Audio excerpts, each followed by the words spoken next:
Say what it do, what the business is. Folk running over what the devil sin. Shoes, pants, chest, shoulders. Get up, off me, don't get closer. It ain't over, tell it's over.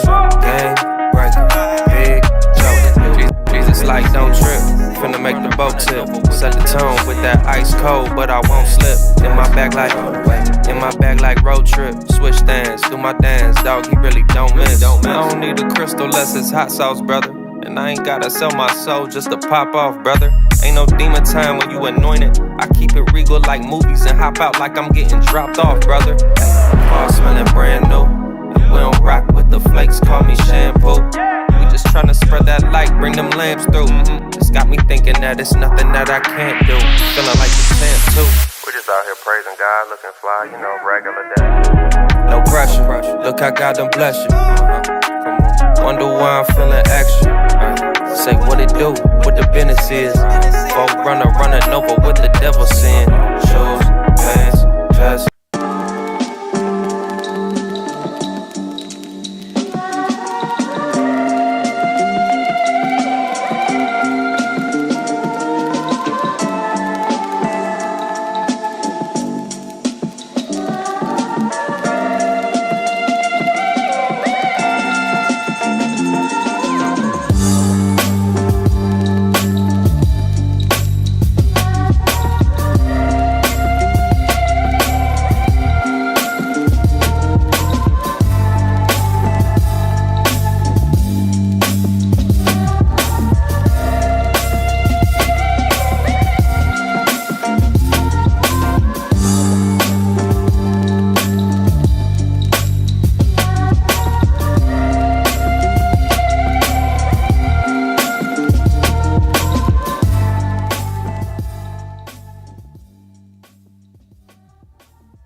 What's up, family and friends?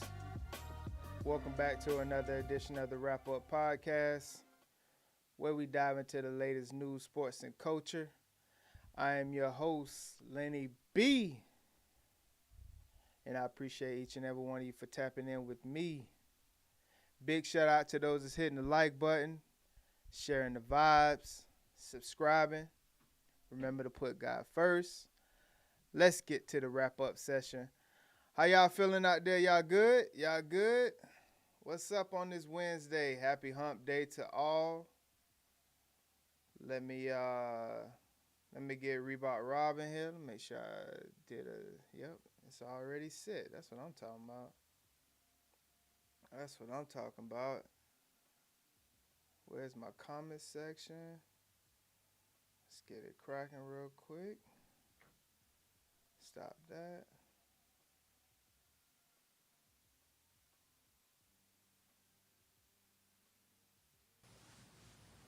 Big dog. What's happening, baby? Hey, man, you know, I can't call it, man. It's a good Wednesday, glorious Wednesday. What's up with you? Hey, man, it's like a fax machine, baby. I can't call it. Can't call it. You know what I mean? I'm just hanging in there, man. Yeah, dog, we on, I was looking at it and everything like that. We on episode 40. Dog. 40. 40. Dog, we on episode Sean Kemp. Oh, man. So we got to make it rain, man. Rain Man on these boys. Got to make it rain, man. Jeez. Yeah, man. We rocking, man. We keeping it going, you know, steady. Having 40 down, infinity to go. We ain't never stopping this. Dog, ain't never we always going to be wrapping up. Wrapping all right? up. I heard somebody caught a whiff of the name. I was on Doc's channel. Yeah. Oh, how you say Obi real name? Obationa? Nah, I ain't even gonna put bro up like that. Nah, so he was like Juvie. Yeah. So you know, he gave me a shout out or whatever. And but it was like, whoa, Wrap Up is a crazy name to call your channel. Not realizing like, yo, wrapping up the week, man. Come on, Yeah, man. dude. Get your mind out of the gutter, bro. Get your mind out the gutter. But hey, yeah, make sure you Hey, do whatever you got to do to wrap it up, man. it. Yeah, man. So episode Big 4-0, man. We still rocking, man. And it feels good to kind of keep it going, the consistency, the discipline that it takes to put on these shows and to stay committed to it, because Lord knows there's definitely Lord knows. some days where it's just like ain't no way I'm putting it on today. Whether Yeah. it's you feeling sick. Let me get my comment section up. Sick of this. Yeah. Sleepy. I'm tired of this. You know, whatever you feeling. So Yeah. yeah, man. So we still rocking, man, and it's a glorious thing to still be doing this. Yes, it is, man. And, Thanks for bringing this to us like yeah. this, man. We appreciate it, dog. Thanks Yeah. for having me be a part of it, dog. I Hey, appreciate it, man. I wouldn't want it any other way. Thank you, my brother. I wouldn't want it any other way. Let me just. Yeah, man. Zuccarelli, what's good? Teriyaki, baby. Yeah, I'm trying. Gotta have my teriyaki sauce. Pause. That's crazy. Whoa. That's absolutely wild. Hey, yo. I'm just glad you're here, man, is what I'm saying. Yeah. Maybe I'll just do it this way. Hold on. Yeah, just trying to get the comments pulled up. But Seems yeah, like man, a lot of stuff be happening on these between these Wednesdays, don't it? bro, I swear, man, we just gotta buckle up. That's what Yeah. I'm learning. And until the end of the year, I think To the end of the probably road. yeah, to the end of the road. I think we just gotta buckle up, because every week is something new. So yeah, man, how's your week going and everything like that from last Wednesday? What you been up Gotta to? be honest, man. My week has been lovely. But you know, that's like that's atypical for me, man, because I don't let anything I can't say I don't let anything. I try not to let anything or anyone interfere with like my mood. You know what I mean? Like, cause it's my mood. It's the only thing you can control. You know what I mean? So if my happiness is on me, trust I'm gonna be happy every time. So I'm rolling, baby. How about yourself though?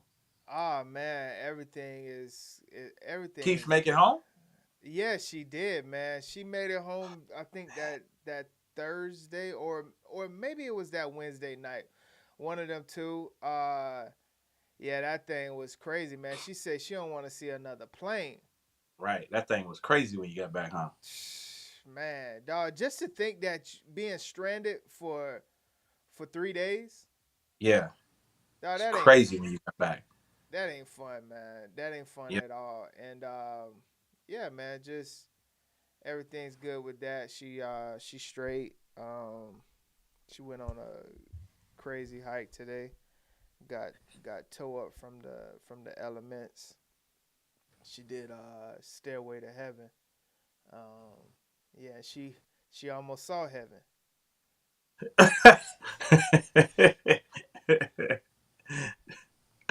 Oh man. She almost saw heaven.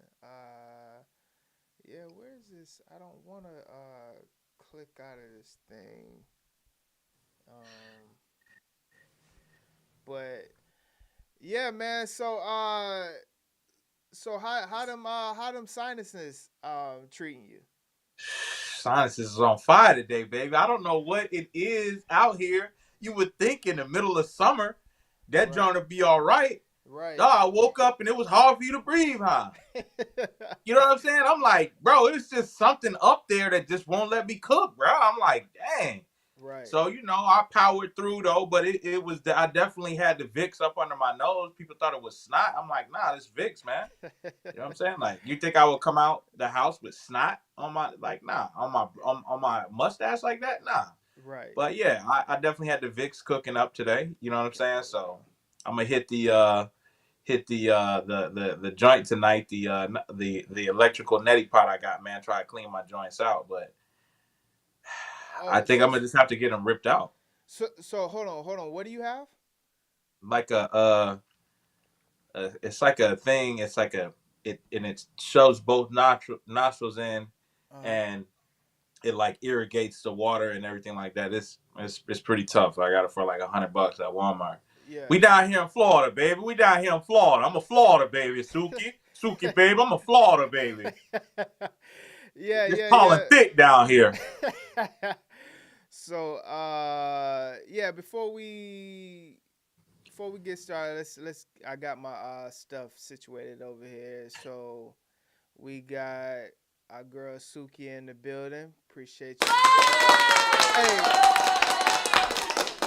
Suki said she put on the reminder. She said she on time. Kids out the house. Yeah. She I see. probably got a little wine. Hey Yeah. man, she Wine and feeling dine. good. She feeling good over there. Third glass, she calling up here. Teriyaki, what up? What up? Got Rob J in the building. What's happening? Big. Oh shoot, you know we got Sarah Jean Cooper Brown in the building. JB. SJB. Yeah. So man, like we said, every week it seems like something crazy is going on in the world. So yeah, we're gonna talk about it, see where y'all at with it. But yeah, so like what's in your tape deck? Like anything you want to put me on, put out to the You know world? what? What's I'm on glad you repeat? asked that. You know what? I'm glad you asked that, brother, because this song has had me in a headlock, man. Are you familiar with the Haitian producer, K Tronada? Nah, I'm not. He Kate got Renata. one with Don Richard. Hold on. Okay. Hold Hey, on. man, buckle up. K Hmm. Tronada is that guy, Kate man. Renata. And he didn't just start doing his thing he been doing it. Like, yeah, K Tronada's that guy, man. And he's got one Hold On featuring Don Richard off his new album, man. I'm tempted to play that joint, but I'm gonna get Yeah, us shut down now. You know what I'm saying? right, right. They'll mute us, man. Right. Off his new album, Timeless, K Tronada. Okay. Yeah, I'm gonna have to Yeah, take a look at it. So yeah, it's a like a smooth type of vibe. What we talking about? yeah. It's like a more upbeat R&B. Okay. You know what I mean? Right. When K Tronada gets in his upbeat bag, he different with them drums, man. Right. Okay. Yeah, he definitely different with them drums. So Kate Renata Yeah, is the producer. he's Oh, like he is like a super producer, and he does compilation albums, right? okay. So some of them will be instrumentals, but then sometimes like people will be like, "Yo, I need to jump on that new K Tronada." Like he has one with Tidra Moses from a while back. He Okay, did some teacher. work with the internet Yeah. Okay. before they went their separate ways. Like he nice, man. He's Yeah. nice. Okay. Yeah. I'm a. He did some work with Sid. Yeah, man. Yeah. Yeah, Yeah. K Yeah. Tronada's yeah, he's all right. He's all right. Okay. Yeah. Yeah. I'm gonna check him out. I'm gonna check him out when I'm outside and stuff like that. Yeah. For me, what do I have on repeat? Uh, What you got for us, dog? The last man. one you played, Garden, was good. Yeah. Oh yeah. Yeah. That was fire. That was fire. Honestly, nothing this week got me in a headlock other than like Ravina. Um, I've always been a fan of hers, so You put me on her. yeah. Ravina just got that crazy, crazy vibe. Very chill. A Um, very enchanting voice. yeah, right. So pretty much just her album. Obviously, like I kind of been listening to I'm kind of all over the place, honestly. Like I got a couple playlists for outside to where it's a Spanish type of vibe, and then I got like my South African type of beats, Okay. songs that I like. um what else I'm rocking? This is Obviously, water. obviously, uh, obviously Sade always makes it into my repeated playlist all the Right. time. But yeah, Keisha, that Ravina is fire for sure. Yeah, probably one of the rawest albums. The one where she had Hypnosis, Bloom, Bloom is Nectar. Yeah, Bloom is Bloom is crazy. crazy. Bro, have you seen her Tiny Desk? Nah, I haven't, man. Oh my gosh. What a when she did Bloom on there. Yeah. So check this. I was on deployment when that Tiny Desk came out. Okay. The Tiny Desk came out right before I went on deployment. So, right before deployment, you start downloading a whole bunch of stuff and putting it on your hard drive so you can have.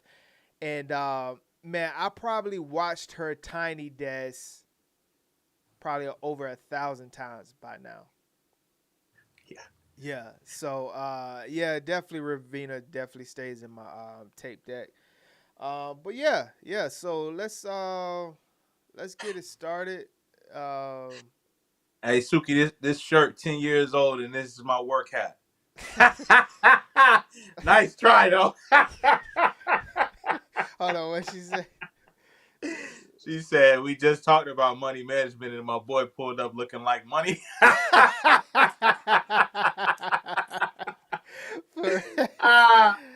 Hey, she said, you got the red cup, too? I promise you, it's just water in here. I can't take nothing else.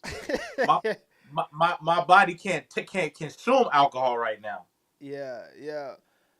Boog, what's up, man? What's up? Sure. Yeah, he came just in time because we about to spend some time in the DMV area. Jeez, buckle up. About to get scary then. Yeah, so let's first story we got have you ever heard of Jugging? I have. Oh, okay. Yeah. Well, hold on. Jugging, like how we used to do back in the jugging. No, they put a whole new spin to what jugging is nowadays, especially in the DMV area. Let me put y'all on to what's going on in Maryland right now. Florida Junior. All right, we first saw red flags when online crime trackers, then local police departments spoke out. Now the FBI is weighing in with a warning on jugging. That's right. Jugging is when thieves target people using ATMs and banks. We do want to get out to Fox 5's Stephanie Ramirez, who's been covering this for us this morning. She's live at a Truist Bank in Bowie, Maryland, that was hit just last week. Stephanie?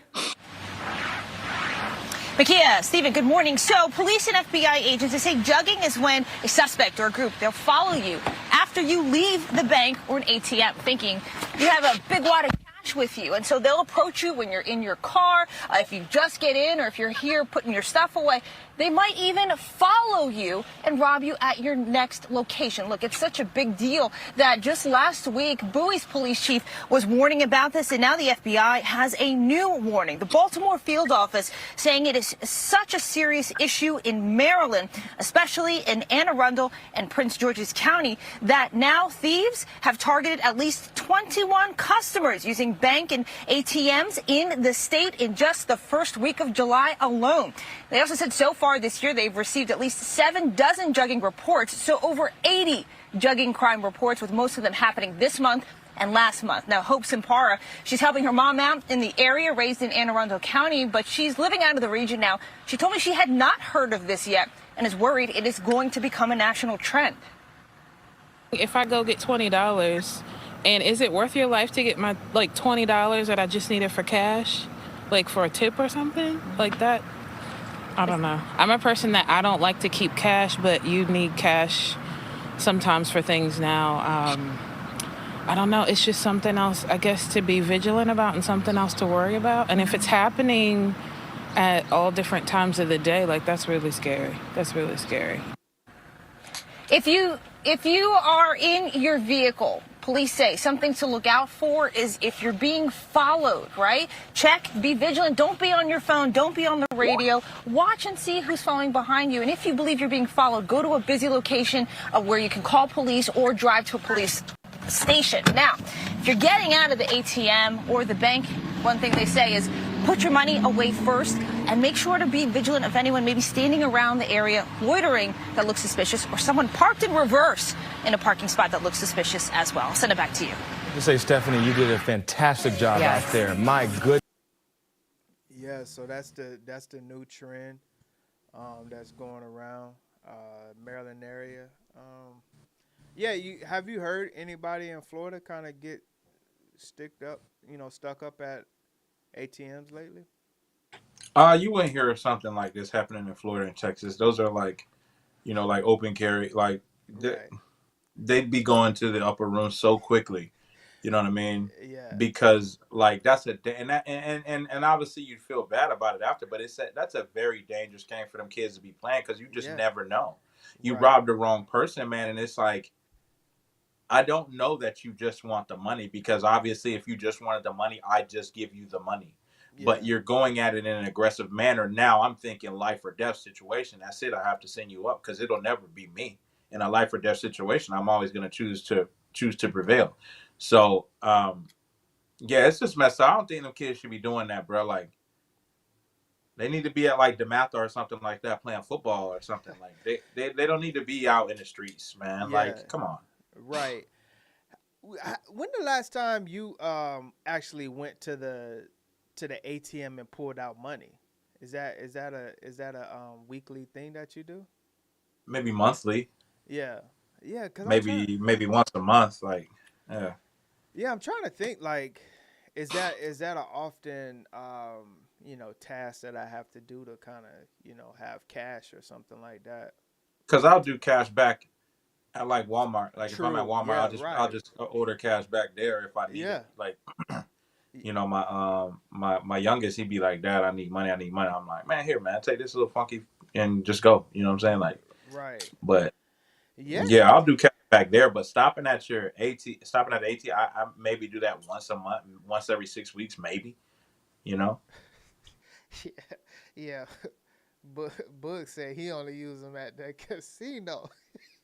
And he ain't got to worry about getting robbed there. They're already doing it. Right. Yeah, for sure.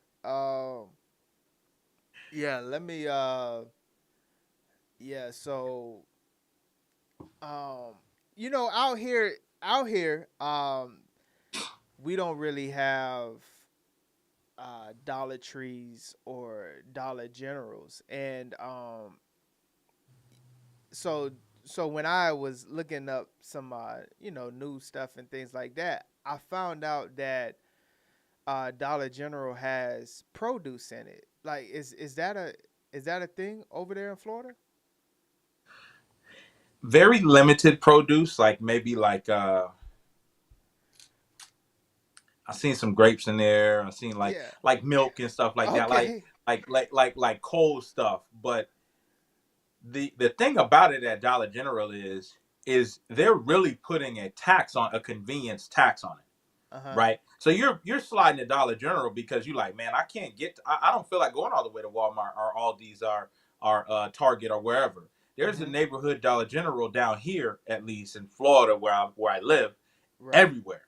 So you go there and you're saying, hey, listen, I need to pick up some milk. Yeah, pay about $7-8 for that gallon of milk, because they're putting a tax on it, because if you want the cheap milk, go to Walmart. Right. Go the extra couple of miles to your Walmart or your Target. Yeah. Oh, you don't want to do that? Okay, we'll spend an extra couple of bucks then. So Dollar General ain't really Dollar Tree. Right. That's a little different. Like, yeah, but Dollar Tree ain't got no cold food in there, I don't think. Well, they do. They got like ice cream and stuff like that. But you wouldn't if you get milk out of Dollar Tree, you're gonna get everything you deserve. You know what I'm saying? Because you shouldn't be drinking milk out of Dollar Tree. So what do you think about that? What do you think about the produce recall that happened over the week? At at our spots that we was just talking about, Aldi's, the Walmarts, and everything like that. This is a perfect situation where you can make a case to say, don't eat your vegetables. Vegans are starving right now. Yeah. Yeah. Yeah, it's tough right now. It's tough. Them boys hard up right now. Vegan boys is hard up. What are you gonna do? Right. Yeah. When that shake ain't enough. You know what I mean? So yeah. So I guess during those times they just had to, hit the hit the meat. You know what? Yeah. Think about this. If a worldwide produce, recall happened, do you think yes, vegans would go to meat? If they want to live, listen. Self-preservation is number one. I don't know any vegan that's got the balls to be like, I'm gonna starve and die rather than eat a pork chop. Bro, they're gonna tear that pork chop up, fry that joint. What I'm saying? The whole time they're gonna be acting like it's nasty. Oh, this is terrible. This is torture. No, this is torture. This is torture. This is torture. But give me some white bread and some rice and gravy while you're at it. Right. They man, come on, man. Yeah. I don't know anyone willing to do that. Right. Yeah. Yeah. That was wild to see that. Because we was talking about the listeria outbreak with the deli meat, and I was trying to get my boy Boog to stay off the sandwiches this week. He said he was crushing them. Crushing them joints, man. But yeah. Hey, I hit Boog up. Maybe it was Friday or something like that. I was like, "Hey, dog, this was I think this was around like his shift time too. So it was probably like 1:00 y'all time. I was like, hey, stay off the sandwiches." Yeah.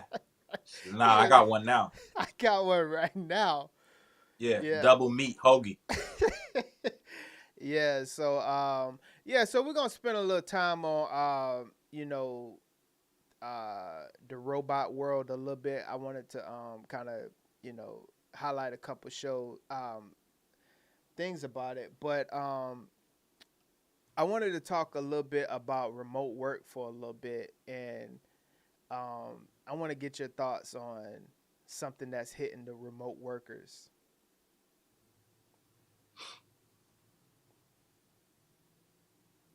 Are you working from home right now? You might be streaming us as you're on your computer. If you're not on your computer, you may need to get back to it, because listen to this. First reported by Bloomberg News, Wells Fargo says it fired more than a dozen employees for allegedly faking keyboard activity to appear busy with work. Now, the bank didn't say if those employees are remote, just that, quote, it does not tolerate unethical behavior. Sanvi Bangalore joins us now. She's an editorial intern with the Wall Street Journal who's written about this recently and is experiencing her first live news interview. I'm so glad you're doing that with us. Sanvi, welcome. What are these mouse jigglers? Because for the uninitiated, they sound quite fascinating. Yeah, they are kind of just a weird work hack that a lot of remote workers are taking advantage of. But they're basically just like a small rotating turntable. And you can place your computer mouse on the table, and it kind of just twists and turns in like sporadic directions to kind of simulate a person actually physically using their mouse. And they're usually plugged into your computer or an outlet. And yeah, they basically just look like someone's working. That makes it look as if there's activity. Companies are now, though, tracking productivity in a covert kind of surveillance way. Why are they doing that? Yeah, so I think a lot of companies are kind of waking up to the fact that people are taking advantage of remote work and the privacy that people get from working remotely, and people that might try to take advantage of that freedom and that lack of supervision. And so people that are taking advantage of mouse jigglers or other remote life hacks to look active on their computer when they're not. So they're basically getting like software companies and implementing it throughout company devices to surveil workers. And the stat we just showed on our screen is pretty eye-opening. 50% of companies reported using some of this software that usually doesn't tell the staffer, the employee, they're being watched. Yeah, it depends on the company. Like some will reveal to the employers that they're using the software. They'll make a company-wide announcement. Some companies also have different versions of their software, like a hidden one, which will, Yeah, so we kind of get the gist. Companies are starting to, crack down on different types of work that they're doing. Do you think that's right? It's just snitching, bro. That's all it is. Right. That's all it is. But you, again, you can't play street games in the corporate world. Right. So they think they doing the right thing. Like, here's the thing, bro. Like, it's kind of tough to say, like, because I guarantee all the work is getting done. See, you know what I'm saying? Like, that's my thing. If the work is getting done, what's the issue? Because why do you care? Who works their whole shift anyway? Right. Who cares if I'm doing it in my drawers or not? Like, it doesn't. Yeah. None of that matters. Right. You know, and Wells Fargo, they should be last on this list. They've been hacked twice in the last 2 years, bro. Right. They need to be hiring people. You know what I mean? Yeah. And the cybersecurity. Right. You know, so I don't know, man. The work is getting done. I don't feel like they're losing that much of production. I mean, but you know, it's just another way for them to, like. That's why they bringing people back in, bro. That's why they're bringing people back in. But you know, if you bring me back in, I'm just gonna skate anyway. Yeah, you know what I'm saying? Like I'm gonna skate anyway. I'm just gonna do it in your face. And now, if you try to fire me without just cause, HR definitely gonna be. You know what I'm saying? So yeah, see, that's why I envy like the smokers, because like if you a smoker, you automatically get your breaks because you have to smoke uninterrupted. Right, right. No matter how long the smoke break line is or anything, you get designated smoke breaks every hour. But like just for the regular people that I guess care about their health, you got work. You have to work. You got to work. But I definitely think. So, do you think that they should have to tell you that they're using this software, or just like, hey? It's tricky, man, because it's like, again, you cannot apply street rules to the corporate world. So it's like, if you're doing what you're supposed to do, then you have nothing to worry about.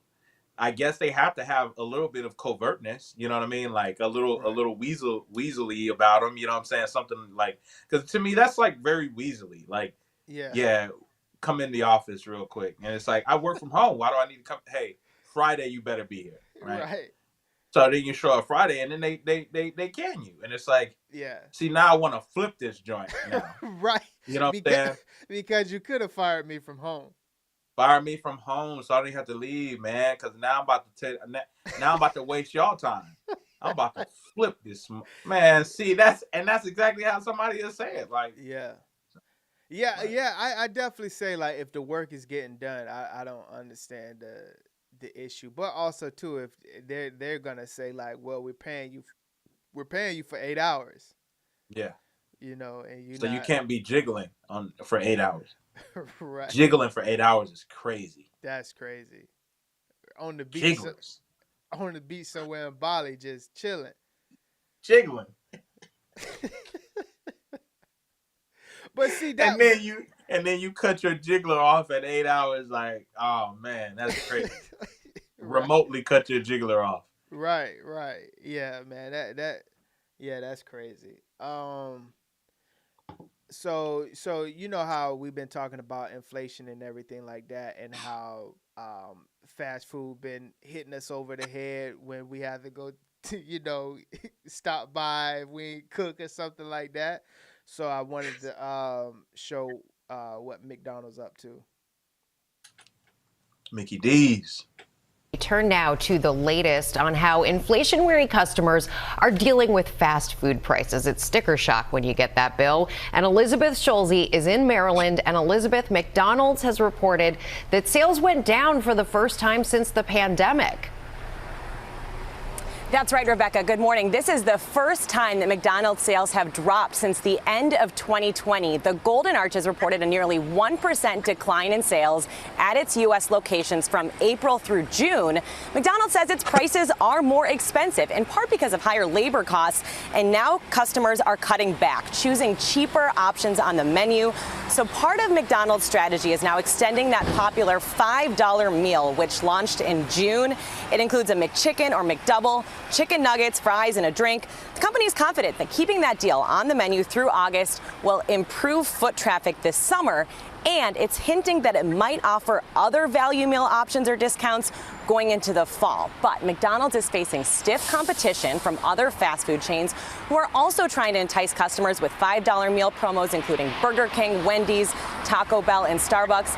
They know that customers are fed up. Overall, the price of going out to eat is up about 27% in the past 4 years, while grocery prices are up 21%, and that gap is only widening so far this year. George. Okay, Elizabeth, thanks very much.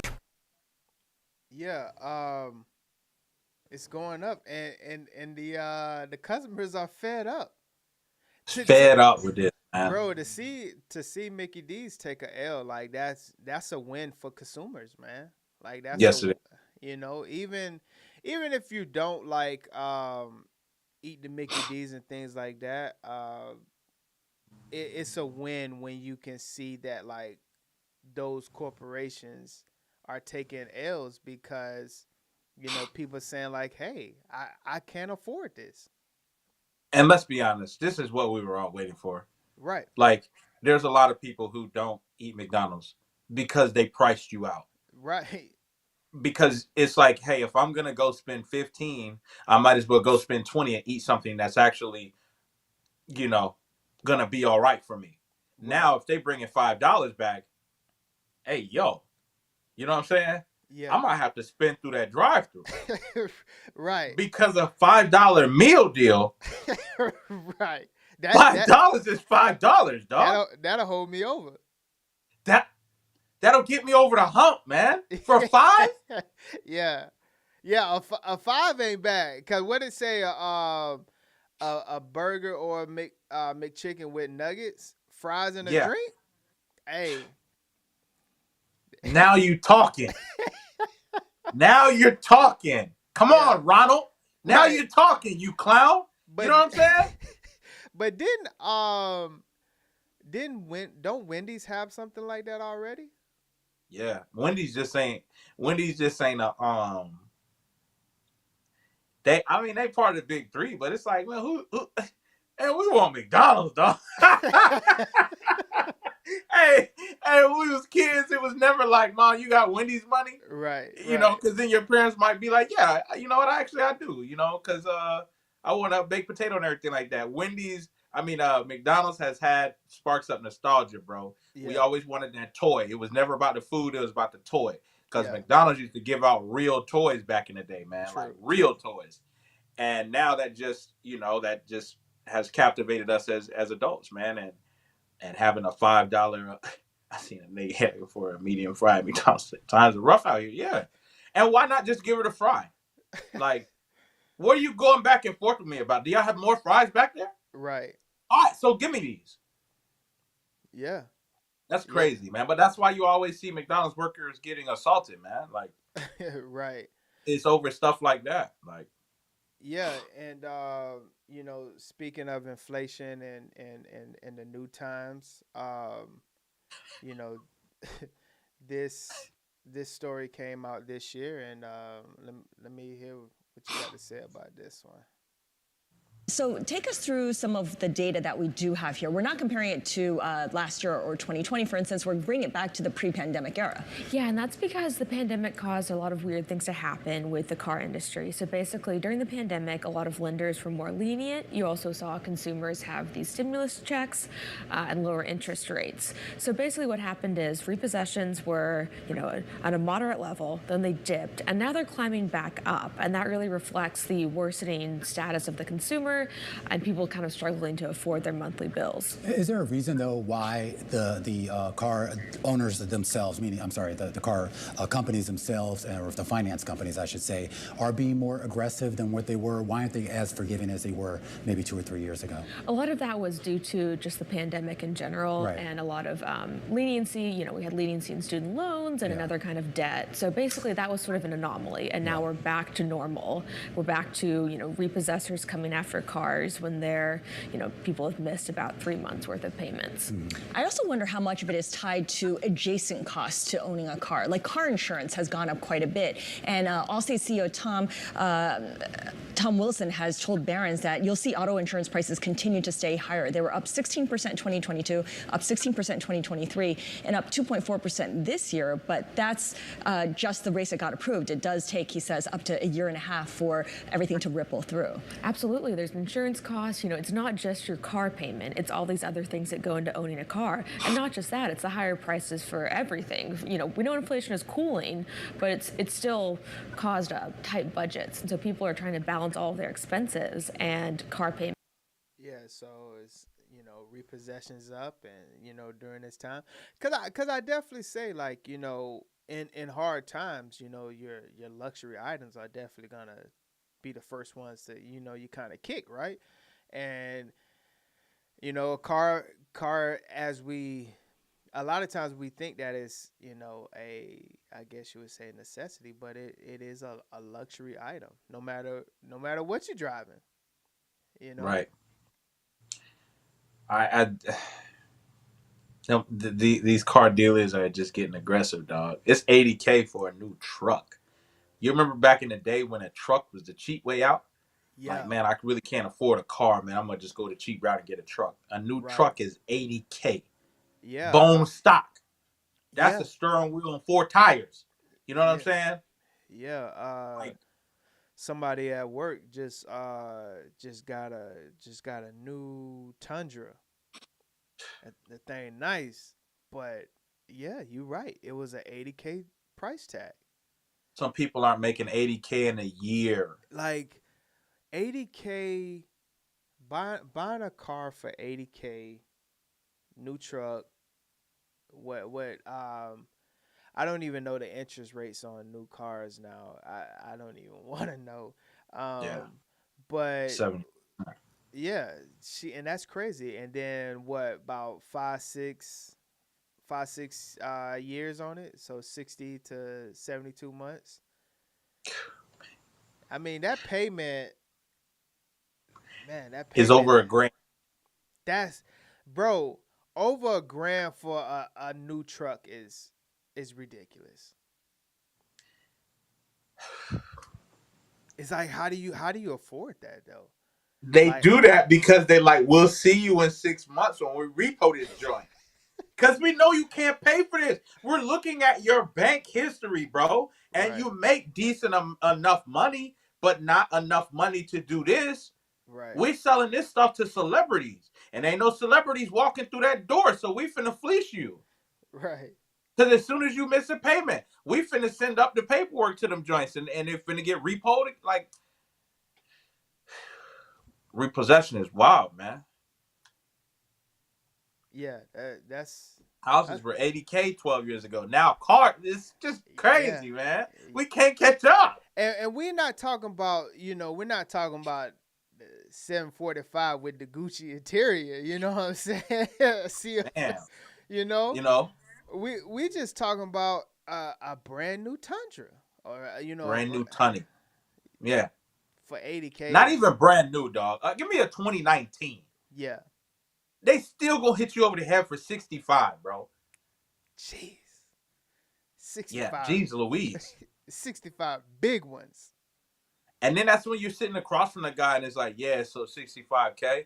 And it's like, can you work with me? And then he's like, I am. I am working with you. Right. I am working with you.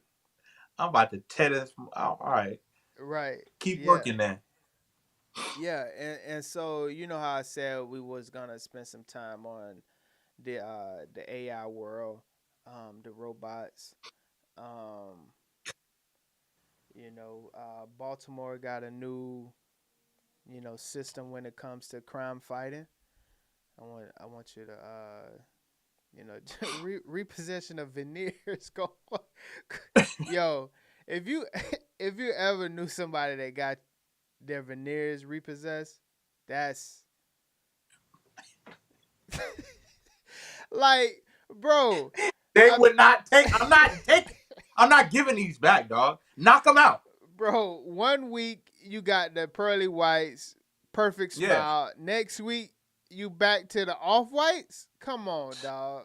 Off whites is crazy. No, you're gonna have to knock them out. So send your best. All right, send Tank Davis in them, because I'm not giving these up without a fight. Yo, BBL's getting repoed next. Is crazy. Yeah, you gotta.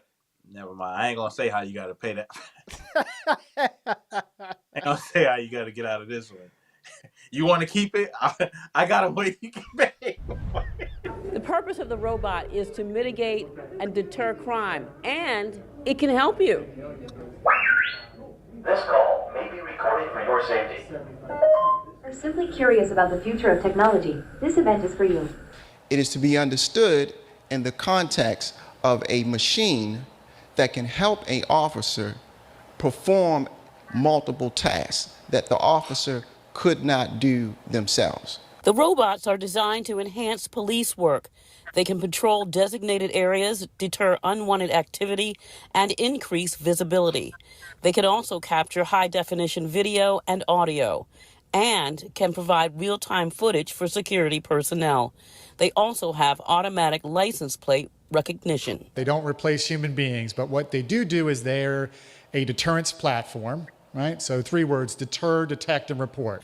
If someone tries to vandalize the robot will have them on tape. And if the police department employs the robot can have these powers. The robot could be deputized. And so anyone that attempts damage to the robot, it would be the same as an assault on an officer. And if it's patrolling an area and you need help? Someone is having a life-threatening scenario, or they feel threatened in some type of way, and it's like, well, they got to call 911. They might be in a state of panic. So they can come to the robot, press the button, and talk to a human being. Those who came to the demonstration say they would like to have something like this in their community. I think this is very interesting. I also think it's necessary, it's needed, especially for those high crime areas. I think it would be very beneficial and stop some of the crime that's taking place, especially in Baltimore City. The robots always have real people monitoring them. No word if any local police agencies plan to purchase the robots. Lisa Robinson, WBAL TV 11 News. Yeah, so what you think about that, man? In Baltimore. Take this and apply this to jugging. Right? That robot is getting hit with so many rounds of ammunition, dog. Right. Because the kids is first they're gonna be like, oh shoot, we caught, y'all, we caught. Put your hands up. After that, after I hear it's an automated response, bro, I'm finna like this. Man, I don't think you understand, bro. Ain't no real police on the scene. Yeah. I'm finna let freedom ring, bro. Like, I'm practicing my Second Amendment right. I'm already committing a crime, so why not shoot this robot? Then they talking about something, if you're in a medical emergency or if you're distressed, you can walk over it. Bro, I'm dead. What do you, okay, again, apply this to jugging. They're jugging me, and now I'm walking around, bending every corner trying to find a robot to press a button to talk. They got their hands in my pockets now. Bro, they're jugging me now. I need y'all now, and now I gotta find a rolling refrigerator? Man, what the? What they playing, dog? If you don't put RoboCop out here and stop some of this nonsense. See, that's what I was gonna ask you. Do you think this is the first wave, and then 2 years from now they're gonna have tasers, and then 2 years from now they're gonna have guns? I don't know about that, dog. Oh man, it'll be all out war out here, dog. Man versus machine, iRobot type of thing. Like, right? That'll be crazy. Right. Hey, listen. if you if you think, okay, let me say this. Let me say this, man. If you think that having robots on the street is gonna stop the police from shooting black people, you're sorely mistaken. It's gonna go up, okay? Because they're like, yeah, but robot ain't gonna discriminate. Well, you told me police officers ain't gonna discriminate. Right. Like, it's the same thing, man. They like caps is getting peeled, wigs is getting pushed back. It ain't gonna matter, man. It ain't gonna matter. I don't think this is gonna end well, bro. I don't think it's gonna end well. A rolling refrigerator? Nah. Right. And we have to make sure that we don't overwork these robots, because they may get tired and they may do something to themselves, you know. Yeah. They may Self-destruct. Yeah, like this right here. Oh shoot. South Korea, I knew it. They wouldn't try that up north, though. Our last story comes from South Korea. Fun fact, this East Asian country has the highest robot density in the world. There is one robot for every 10 people here. With so many robots around, it has been normalized to form emotional connections with machines, which is why this story has shocked the country. The first robot suicide. That's what it's being called. Robot suicide in South Korea. The robot worked as a civil servant in a city hall. It was found in an unresponsive state by officials. An investigation has now been launched and the city is in mourning. Welcome to dystopia. Here's our report. In the Gumi city of South Korea, a civil servant has died by apparent suicide. The locals are mourning the death, and the news is making headlines everywhere. Probably because the deceased was no human, but a robot officer who was working for the Gumi City Council. Its apparent death is being called South Korea's first robot suicide. How did it happen? The robot was reportedly circling in one spot. Then it threw itself down a flight of stairs. It was found unresponsive by officials who have begun an investigation over the accident. Media is questioning why the diligent civil officer did it. While the exact cause of the fall is still being probed, several social media users are blaming overwork. After all, South Korea is Asia's most overworked country. South Koreans work about 40 hours per week. That's the average. But for many, the working hours exceed 50 per week. Last year, the government proposed a plan for a 69-hour work week, drawing a lot of backlash. Thanks to South Korea's reputation, it's easy to connect a civil officer's death to overwork, even if it's a robot. So, as bizarre as it sounds, let's answer the obvious question. Was the robot overworked? It was appointed in 2023 as part of a pioneering program in the city to advance robotic assistance. South Korea is one of the most enthusiastic users of robots globally. It has the highest robot density in the world. This particular robot worked from 9 a.m. to 6 p.m. That's 9 hours, a relatively healthy standard for South Korea. So where does the correlation between suicide and overwork come? Yeah, so the first ever, robot suicide was, committed in South Korea, and, they was overworked. A 69-hour, push is crazy to think. Bro, can you imagine working 69 hours every week? We've all worked 69 hours in a week before, but for it to be mandatory every week, see, I would say, why stop at 69? Run me 80 then, before I tennis make it worth my while. You know what I'm saying? 69 hours. Like, where you even came up with that number? 69, not 70? Like, right. I don't know, man. I think they probably could have just did a factory reset on bruh, and he'd have been all right. But I don't know, man. I don't know what this means.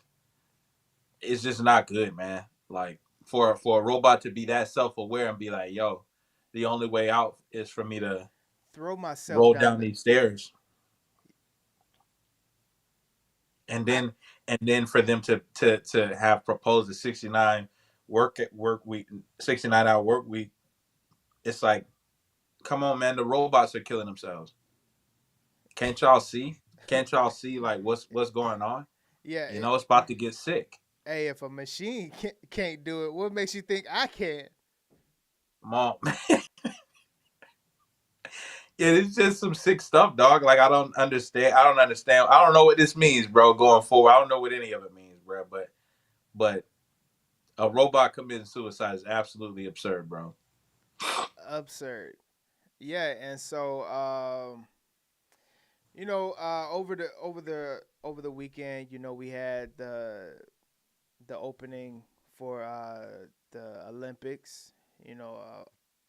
Over a 3-hour, 4-hour thing that turned into a headliner. And if you look at who the directors were, they was definitely a part of the community, LGBTQ plus. And a lot of them was, some of them was saying that it wasn't supposed to be that, and he was calling for unity and peace, and I don't know how you could sit there and say like you was looking for unity and peace when you're literally mocking, a religion. So we obviously can't show that because we'll get shut down. But I wanted to show Andrew Tate in Romania and Top G. Top G. They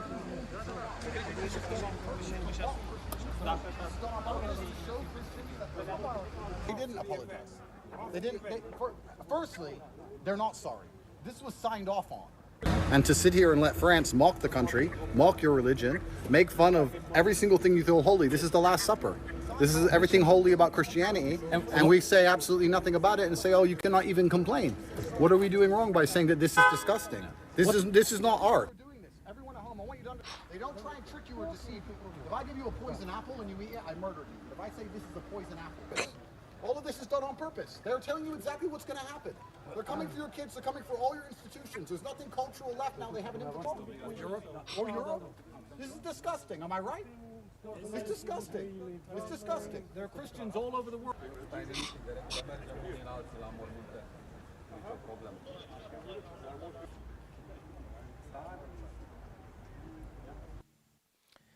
Yeah. So what were your thoughts? What was y'all thoughts when you heard about it? Yeah. It's so to try and backtrack and try to be like, yo, we didn't even mean that. It should have been more like, hey, we tried it and it didn't work. You know what I'm saying? Like, we knew what we were doing though. Right. You know what I'm saying? Like just own it, bro. Like, yeah, we knew what we were doing. We thought we was gonna sneak one on y'all. You know what I mean? And I could accept that a whole lot better than saying like, yo, that's what y'all thought this was? Nah, this, man, come on, this wasn't that, bro. I just feel like if it had been the other way around, like someone openly mocking the LGBT community, right, it would have been outrage. Like they would have been ready to tear that. Yeah. So it's like, like don't, bro. Like just don't. You hear, like, why do you always have to take the spotlight off of what we're here for, dog? Right. We're in Paris for the Olympics, for the Olympians, for the athletes, for country pride. Why do you have to try and? Yeah, it's not about sports. It just that has nothing to do, bro. That's nothing to do. Do you think that this was signed off from the top? Yeah. Yeah, that didn't happen like a last minute, and then the top guy was like, "Oh shoot, what are y'all doing?" No, it wasn't like that. He can make it seem like that. He or she can make it seem like that, but this was like, yeah, this was coordinated. This was rehearsed, bro. Like they had to rehearse this and be like, yo, this is what we're gonna do and this is how we're gonna do it and stuff like that. Like the only people who didn't rehearse for that stuff is like the athletes. And even the athletes probably had a walkthrough. You know what I'm saying? Like so yeah, dog, it's crazy. It's like nothing I've ever seen, man. That opening ceremony and the closing ceremony is real big in my family. We always watch that joint together. We just ever since I've been a kid, we just always watch it together. Yeah. My dad loves the Olympics, so yeah, we always watch the opening and the closing ceremony together ever since I can remember. And just when that played, it was just kind of like, why? Right. You could have left it out. Right. Because it has nothing to do with why we're here. You know? So, yeah. Do you think like it's a do you think that it's a what makes you think that they always come after like something that has to do with Jesus, you know, or like Christianity? Especially when it comes to when they mock stuff. Because Christians have been so outspoken about them going to hell. Like LGBTQ has been like, yo, this is, I am who I am. And, you know, Christians have been like, yo, okay, that's fine. You are who you are, but you will be who you are in hell. You're going. You know that, right?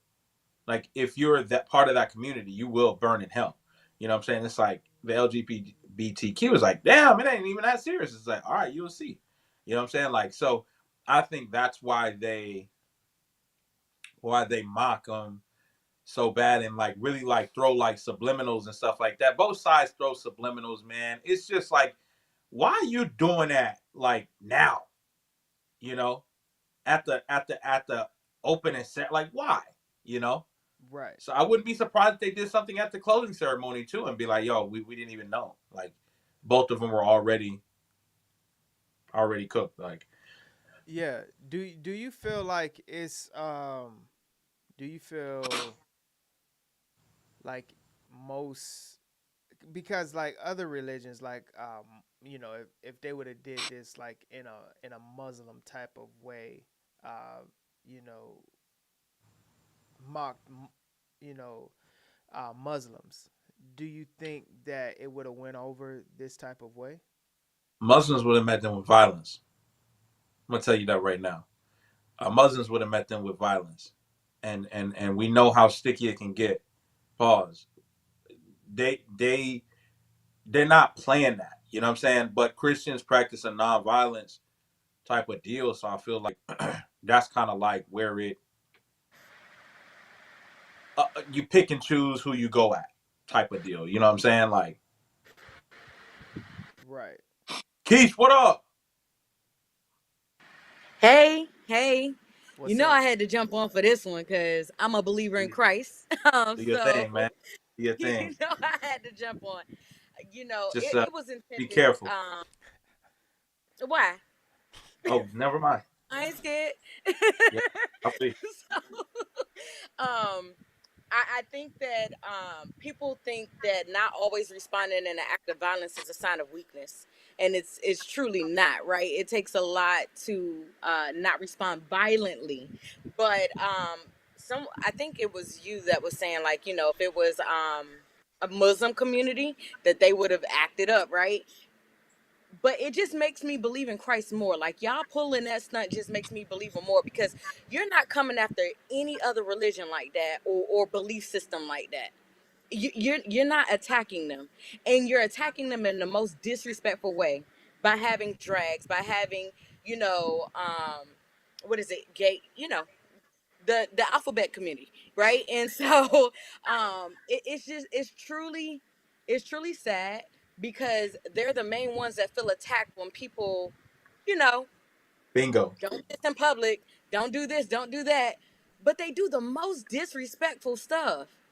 Right. Now that you have the high ground, now you want to throw. Yeah, okay. Yeah, exactly. That's what I was saying. Like, damn, man. Like, y'all got the stage, and this is what y'all do with it. Y'all choose to take shots. Like, come on, man. Like, right. But if someone else would have did it, they would have been canceled. Like, the Olympics would have been canceled. Right. The Muslims would have shut that joint down. but my question is, why won't Christians shut it down? As like, it doesn't have to be an act of violence, but it can be like, hey, we're not going to participate because of you. The committee allowed this to happen. Why does it always feel like a business or a group can say and do something to the Christianity faith, but there's no repercussions of that? And okay. I don't think that there's no repercussions. I think that just like in the Bible, they say you separate the wheat from the tare, right? I think you're seeing that line of distinction. The people that are believers that don't actually practice, and then you see the difference of believing believers who are not participating in any of those things or even watching it, right? And so I think that more people need to study and learn and become a real firm believer. Then you'll have what Dell is saying, a Muslim that's not going to take that. Then you'll have that, because really and truly the foundation of America is truly based on the religion of the Bible, right? The Holy Bible. However, they're removing it, and now you see chaos. Right. I also think that like it's a tough stand, right? But like what Keisha's saying, if you come to be like more of a firm believer, it like won't matter what, because like a lot of them, and I'm saying like a lot of Christians right now, they're like, that's really messed up. You would do that, man. But I still got to compete for my country, man, because I trained 4 years for this. Right. And I Exactly. got selected for this. And I was the top of the top. And y'all want to play games. And now I literally can't play the game now and see who's the best of them. I'm the best of the best. I'm representing Right. my country. And because y'all want to play games, now I can't represent my country. And some people aren't willing to stand on that, right? Because I don't think it's firm enough for them to be like, I'm a Christian, dog. I'm not doing this, man. Y'all imagine if Bron said that. It's like, nah, bro. Right. Y'all are playing. Y'all are really playing, and Team USA is not going. And then But Simone then you'll Biles, and see, Simone Biles was like, so it would take something like that. But those were two bad examples, because those are proven gold medalists. I got the balloons. But those are two proven gold medalists. They're at the games because they're just still the best in their field right now. And they're like, okay, I'm gonna rep the country. What about the archer that barely made it, and now he can represent USA or wherever? He's like, man, that's so messed up, man. But I'm an Olympian, dog. Like, this is my only chance to ever be an Olympian. Some Olympians are one and done. You don't always get a Usain Bolt pure dominance. You don't always get a Simone Biles or a Dominique Dawes. Got them bricks flipping like Dominique Dawes. You don't really ever get that. So it's like, you gotta get in where you fit in, and it's messed up. I really do feel like it's messed up. but if, like, for example, you said LeBron, right? If he did it, it would have been an uproar, right? If it was Right. LeBron James, it would have been an uproar. And so you need people to stand up stronger in faith with that representation, right? With that following, with that influence, to begin to say, like, hold on, this is actually not okay, right? I want to say, what is it, Tim Tebow that's a believer, right? And people think he's pretty radical, but he's firm in his faith, right? And so it's considered an unpopular opinion. And so, like I said, if we study more and actually, stood up for it morally, like the fact that you made it to the Olympics, you standing on what you believe makes you even more historical. You know what I mean?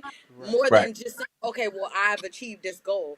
That's a you thing and not more of your Right. principle thing. So, Yeah. No, I feel you. I Yeah, feel you. for sure. Yeah, appreciate calling in. Yeah, and I get out of all right, here. I'm out. I'm going back in the chat. Man, really hit her with this. So what you about to do now? I hit her with that before she tried to hit me with it. Okay, yeah. So yeah, I definitely think that it's a thing that we kind of have loosely, where we we rep it, but we don't actually live it. And I think we need more of the living part, the doing part of the actual faith that would make a difference. Because it's easy to say like, yeah, my favorite is this, or but I don't actually represent it or nothing like that. So yeah, but I like to kind of segue just a little bit, but kind of staying on the topic. And this is probably something Keish would like as well. But I was listening a little bit to the Megan Good conversation with Uncle Shay Shay, and I put a little bit of what she said right here. So I wanted y'all to hear this and kind of give your thoughts on what she said about this.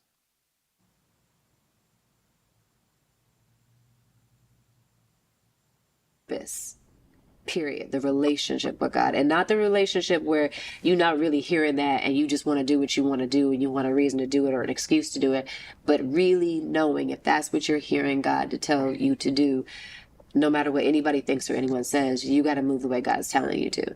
And that's just that. Outside of your closest friends, your support, do people or did people know that you had such a close relationship with God? I think people see what they want to see. If you go back to every men's magazine that I was on the cover of and you realize that I never wore a bathing suit, I never wore lingerie, and then you look in those interviews from 1999, 2001, 2004, 2000, you will always see that I always said, I am a Christian, I believe in God, I'm not going to do anything that would disappoint God, God is my compass. I've always talked about God. And I think that sometimes when people go, oh, well, it's the cover of a men's magazine. Well, for me, that's not a conviction of mine. I don't feel that God is concerned with what I'm wearing. And so if that is not my conviction, it says in the Bible, he who has faith have it to himself before God. Happy is he who does not condemn himself in what he proves. Meaning, and then it goes on to talk about if you don't really believe that that's what God approves, then you are sinning. But if you really believe that between you and God, then that's that, period. That's what that is for you. And so that's the tattoo I have on my hand, which even that is like, oh, you shouldn't pierce your butt. Well, for me, it's a reminder to not go too far down the religious rabbit hole, right, and stay in the relationship with God. God, what do you say? Right.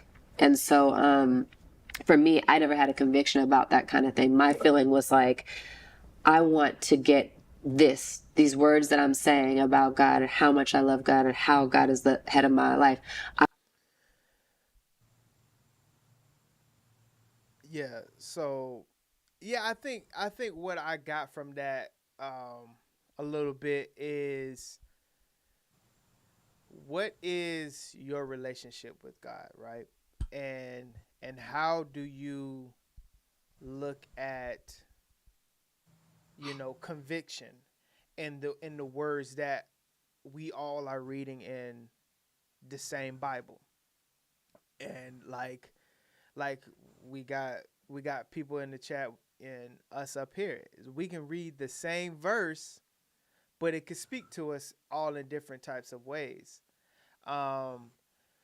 So like, I kind of posed the question of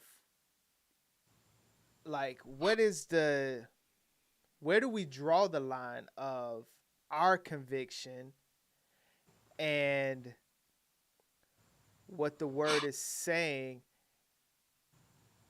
and what like a elder or someone that's been in the word longer than you is saying about the word? I think you gotta make your own. Bro, there's people in church every Sunday that's still going to hell. Right. And it's people that never go to church that are going to heaven. You know what I mean? Mm-hmm. So I think in that regard, it's because like she was saying, it is about your relationship with God. Because there are a lot of people that read the Bible and then still manipulate those words into fitting their actions. It's like, yeah, well, in the Bible it says this, da da da da da. So that allows me to do this. So they're manipulating the word. And like you said, we could read the same sentence, the same chapter, the same verse, and it speak to me differently than it speaks to you, right? Right. So with that being said, I think that it's important to listen to people who have been in the word longer than you, right? And take what you can take from them, right? Because the word, what they got from the word, what may not be what you get from the word, right? So they may be giving you something and they're like, hey, listen, read with me out of this verse. You know what I mean? Right. Because this is a verse that I go to when I'm feeling away. Okay, read with me from this verse. And then you read that verse and you get something different from that. So thank you, Elder, for putting me on this, but it spoke to me in a different way. And my relationship with God is different because you can't tell me how my relationship with God is. And I think that you have to take the good things away from that. And honestly, you got to keep it pushing. Yeah. That's pretty much what it is. I mean, because I don't know, man. Like, I can't judge you because I'm merely only a man.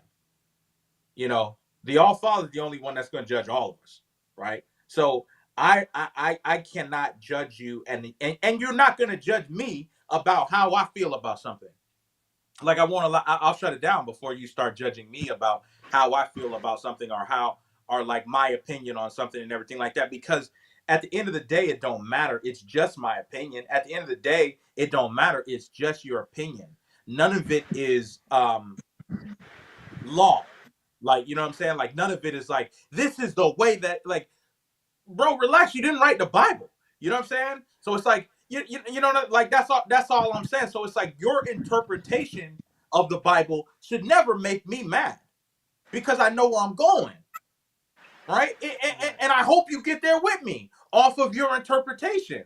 But our interpretations are different. So I'm going to pray for you and I'm going to keep it pushing because at the end of the day, it's not you and your best friend. It's not you and your kids. It's not you and your mom. It's just you trying to get into the pearly gates. And he's like, yo, what did you do while you were here? Like, what was your interpretation of my word? So it's like, bro, I would love to pray enough to bring everybody in or everybody, like there's people that pray enough to, they would love that. But at the end of the day, it's only you that's there in front of those pearly gates. So I don't think that it matters much what your opinion is about another. You know what I mean? Because every Sunday, what do we see? Oh yeah, all right, I'll pray for you then. That's the most sincerest way of saying, like, yeah, I don't really agree with what you're saying right now because we heard the same sermon and you talking some crazy stuff, but I'll pray for you and I'll see you next Sunday. Right. And that's that. So yeah. Okay. Well, all right. I appreciate you sharing.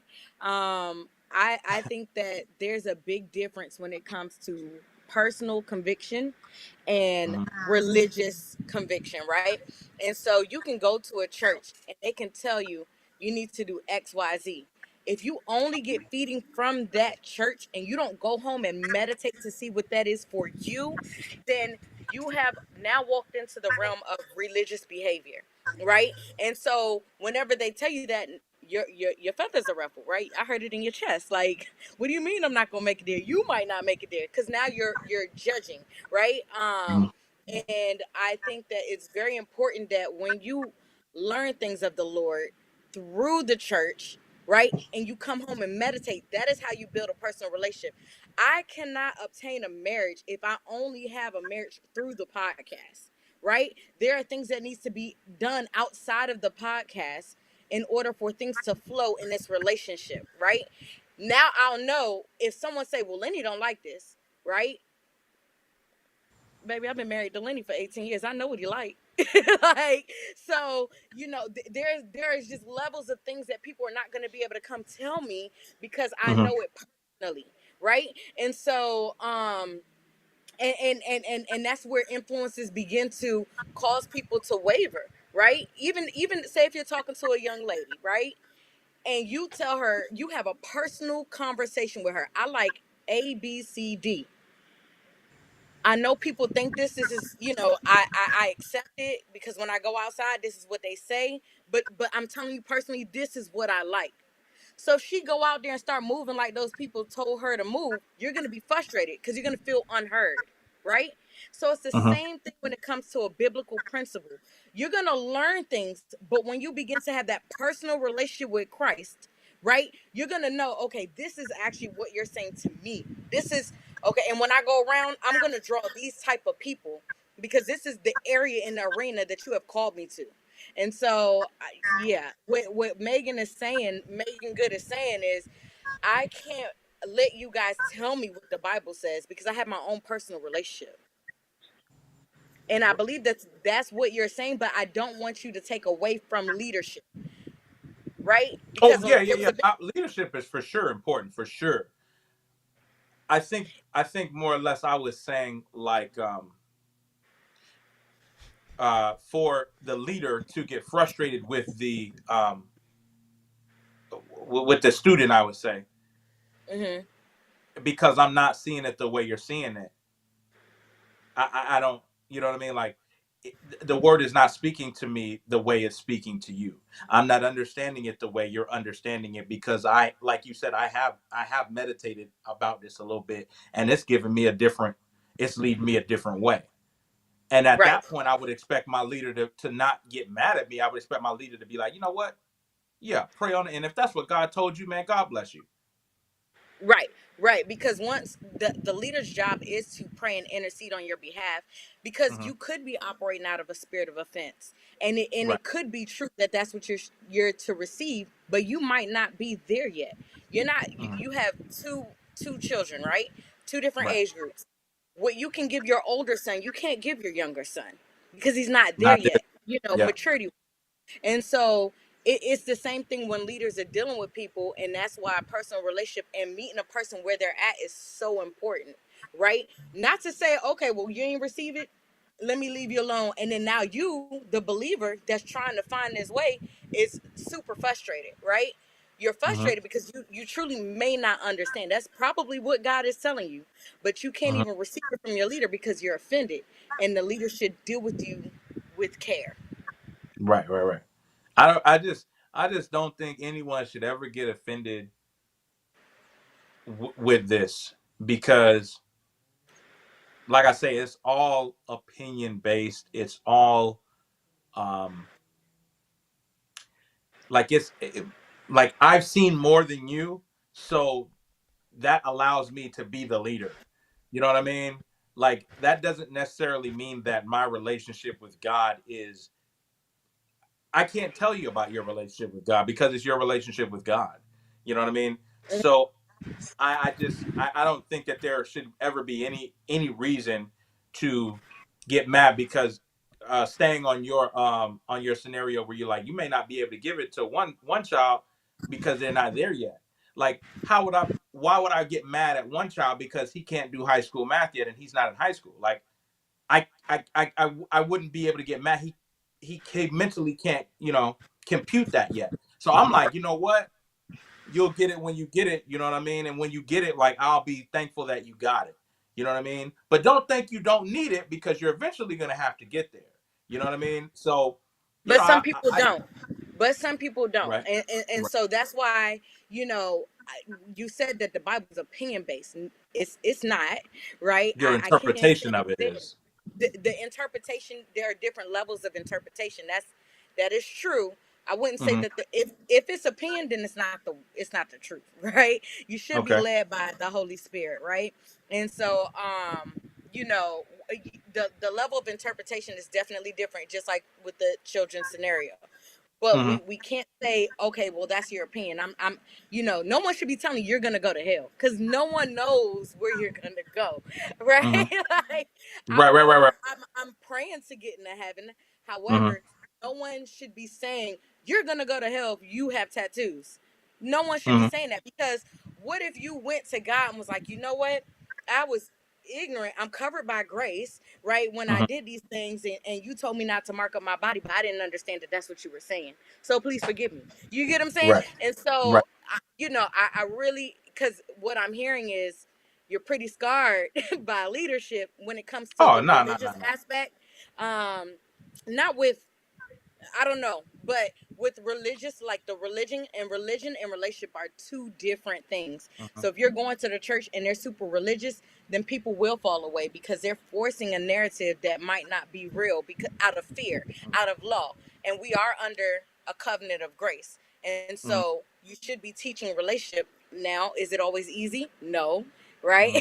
Learning anything is frustrating in the beginning unless you're natural at it. But even Right. people who have natural abilities at sports still have to train, right? And Right. so Perfect the craft. it's the Yeah. same thing for relationship with Christ. Yeah. I learned early on to take myself early on with this pod to take myself out of it. I just can speak passionately on this because, like, people get so upset, right? Because of the way other people feel. And I don't think we should. Because the way Right. you feel is the way you feel, and I promise you nothing I say can change that until Right. you're ready to change. So it's like I'm not gonna go back. I don't go back and forth with anybody. So it's like if you can't see it my way right now, uh, bless you. Because when you do, it still bless you. You know what I'm saying? Right. Everything is gonna be blessed on my end, regardless. I don't have a time to hold a grudge or try to sway you in any type of way. I'm gonna say what I have to say based on my relationship with God and based on my studies of the Bible. If that doesn't align with you, there's no need for us to argue. It's bless you, brother. I love you. You know what I'm saying? Right. When you Right. do see it my way, or if I see it your way, we should still be able to come together and be like, yo, listen, yeah, I was wild back. You know what I'm saying? So Right. Right. I but yeah, I take myself out of it. I really haven't had any leadership that's like scarred me or anything like that. It's just I don't ever get hung up on people's opinions. You know what I'm saying? Because it's theirs. I don't ever That's get. true. Yeah, I have no desire in the world to try to change your mind on something you feel strongly about. Like, Right. Well, and I think what the key point that what you're saying is, if I'm hearing you correctly, is people should discern where a person is at and move accordingly, right? And that's okay. You mhm. might, and a lot of times we can take anger out of really, anger and frustration to me mimic each other, just like how you know, cold and allergies, the symptoms mimic each other, right? Oh And boy, do so they.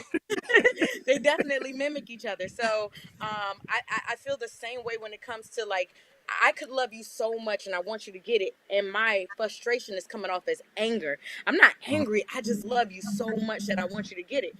But That's fair. That's fair. you get what I'm saying? And so Mhm.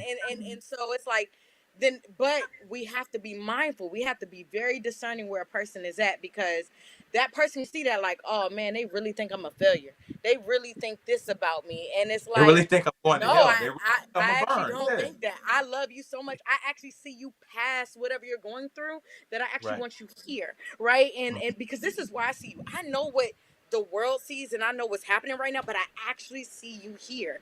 Like, Right. you are this to me, and so a lot of times it doesn't correlate with that. That's why communication is so important, right? Effective communication is so important, because I agree. people think frustration is truly anger, and it's not. It's I not. can agree with that. I can agree with that for sure. Right. Yeah. Yeah. The last clip we're gonna um I'm out. Before you kick me off, I'm kicking myself off. Look. nah Oh, nah strike you first. Nah, see, I told you. See, it's a method behind my madness. I knew she was gonna do that. So Beta. right. Bye. Beta. This girl don't listen. God help me. God. I know I told her to hold on. See, all that golly talk. Better get some submission in you, woman. Been married to Lenny 35 years. Hold on. Let me see where her cat. Call back up, Keish. Come on, man. Nah, she blocked now. Forget that. Oh, shoot. Getting blocked from a podcast is wild. First ever block on the show. A blockbuster. Knew someone was going to get busted tonight. Jeez. Yeah, so Don Lemon and Candace Owen had a they did a podcast. She showed up on his and ambushed him. Yeah. Oh man. Yeah, I wanted to show a couple clips, but just this main part right here, and we can kind of rap about it.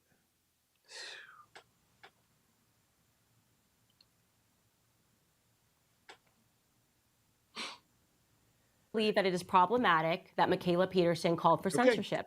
So I can't knock that down. I can't say, like, what do you want me to say on the show? Well, because Nick Fuentes agrees with that perspective, I'm now anti-speech. That doesn't, I believe in free speech. I believe that what Michaela Peterson said was wrong. I genuinely believe that. Okay. Like, you can't just call for censorship. I've got to ask you about this because this is from your old show. And as I said, there are some things, I mean, you've actually defended me before. And I was like, wow, Candace Owens, whatever. And there are things that I do where I say, you know what? Candace got it right. I like it. And there are other things where I'm like, oh my gosh, why the fuck is she saying that? Right. And this is one thing that I've been wanting to ask you about, Candace, because it really bothered me. But I want the explanation in the context, as you say. Do you have any clips of anything that, like, you agreed with, or we're just gonna, like, pretend this is a friendly interview as you can, like, okay. Just wondering, is there even one clip of something that you agree with? I don't know. Maybe I agree with the next clip. But anyway, roll the next clip, please. Bring shame back. Bring back saying you are disgusting, you are wrong, you are a hoe, you are a pervert. Call things for what they are. And that is another way that they've psychologically tried to transform speech in America by saying, like, oh, okay, you have free speech, but if you say that word, like if you say, like, oh, that's whack or that's gay, then that would make you a homophobe. You don't want to be a homophobe, do you? It's no, we shouldn't do that. And it's even been the disappearance of words that actually had real meanings, like growing up, majoring in English, reading old English novels, and understanding that a word like is a real word. It means a bundle of sticks.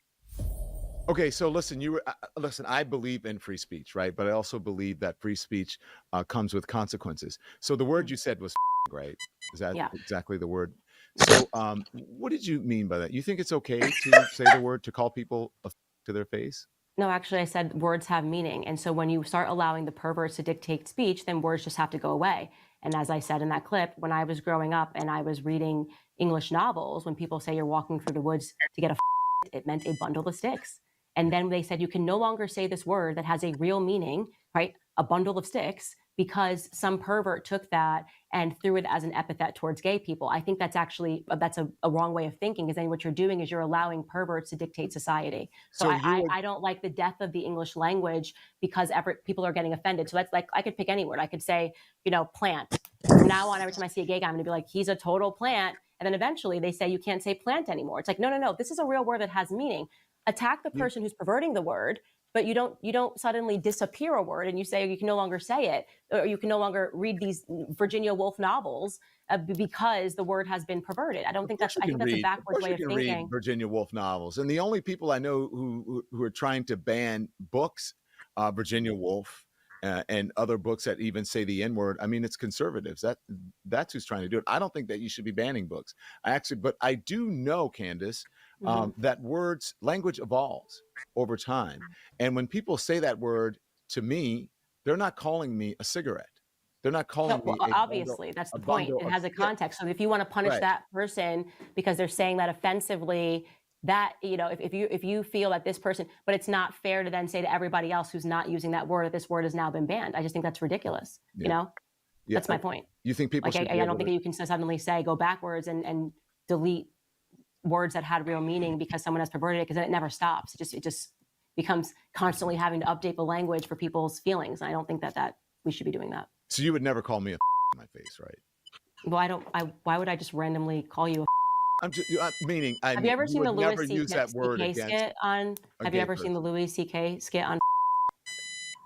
No, I like Louis CK, but I don't think I've ever seen a skit on. You should watch it. They letting that joint No, fly. but you would never call like a gay person that to their face. That seems like an absurd. Like, what? No, of course, I'm not just. They going got the around. freedom I'm a to say it. They 35-year-old said, "We're gonna mother. use it." I don't go around being like, "Hey, you're a." It's just like I'm not 18 years old. Like, I'm not going around calling people names. Period. I wouldn't go up to a fat person and call them names. Wouldn't call. It's just like it's an absurd thing to be going around pointing and calling people names because I don't like them. I would no. So the answer is no. I would not. Do you use the N-word? No, I don't. No. Okay. Here's something interesting that we may have some common ground on. Okay. But what do you think about same-sex marriage? It's a sin. You think it's a sin? So you think I'm is a sin. sinful? What's that? Said you You think think it's a I'm sin. sinful because I'm married to a man? Yeah. You do. Yes, you're sinning. You are in a sinful relationship. I actually don't believe marriage can be between two men. So I don't. But believe you that you're understand, though, Candace, and maybe we're not going to agree on this now. I thought we would. Do you understand, though, that the same Bible verses and the same scriptures that are used to call same-sex marriage sinful are used to call interracial marriage sinful as well? And so there are people who would say that you are in a sinful marriage. Can you tell me which verse it is that would make people say?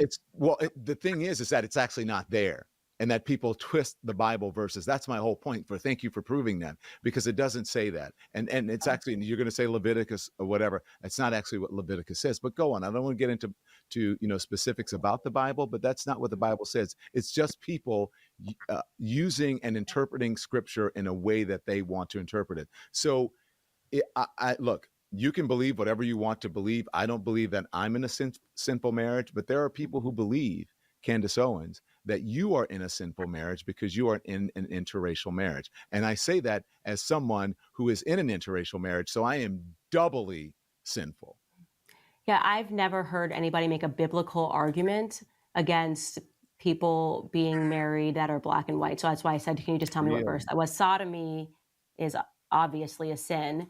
But I've never heard a biblical argument. I'm happy to learn. I honestly, I'm happy to learn. Sodomy is not just for gay sex, right? You know that, right? Sodomy is. Yeah, it's a sin always, by the way. Yeah, it's a sin between, it can be a sin between heterosexuals as well. Yes, that's correct. So, okay, but you've never heard that interracial marriage was sinful? I've never heard somebody make a biblical argument for interracial. I've never, and that's why I'm saying if you could present that to me, and if maybe you're familiar with what verse that was. Yeah, but actually, it's not a biblical argument. It's also a religious argument as well, more so than anything that you're. Yeah, so you kind of. Who is this guy, man? You don't know Don Lemon, bro? Yeah, that's he Don said it's Lemon, not a man. biblical argument; it's a religious one. What?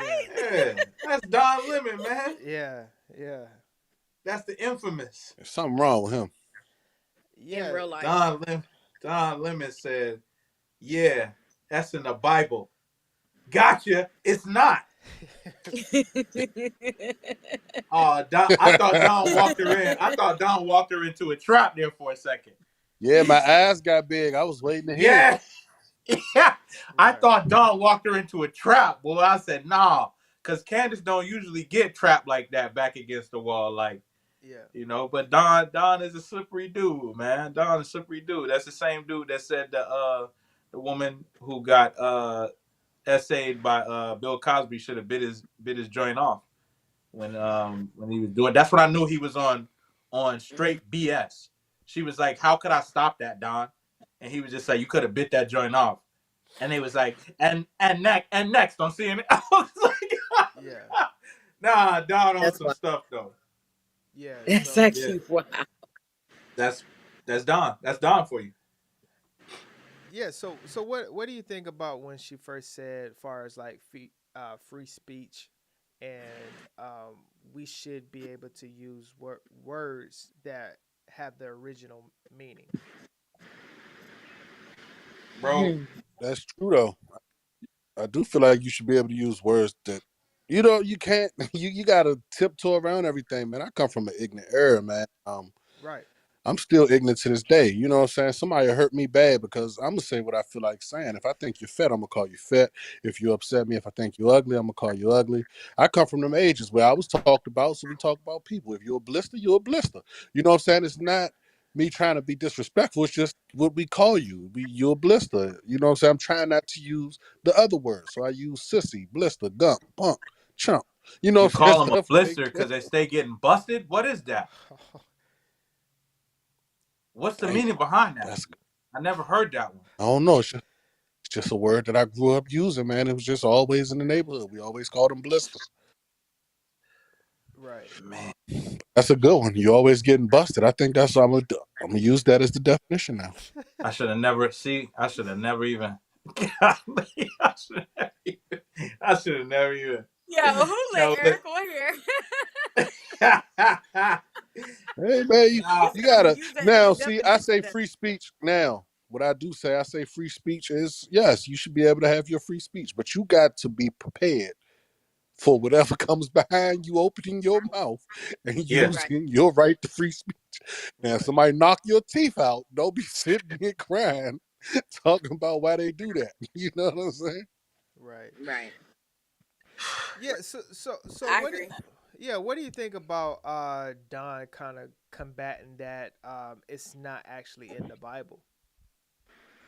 What interracial relationship?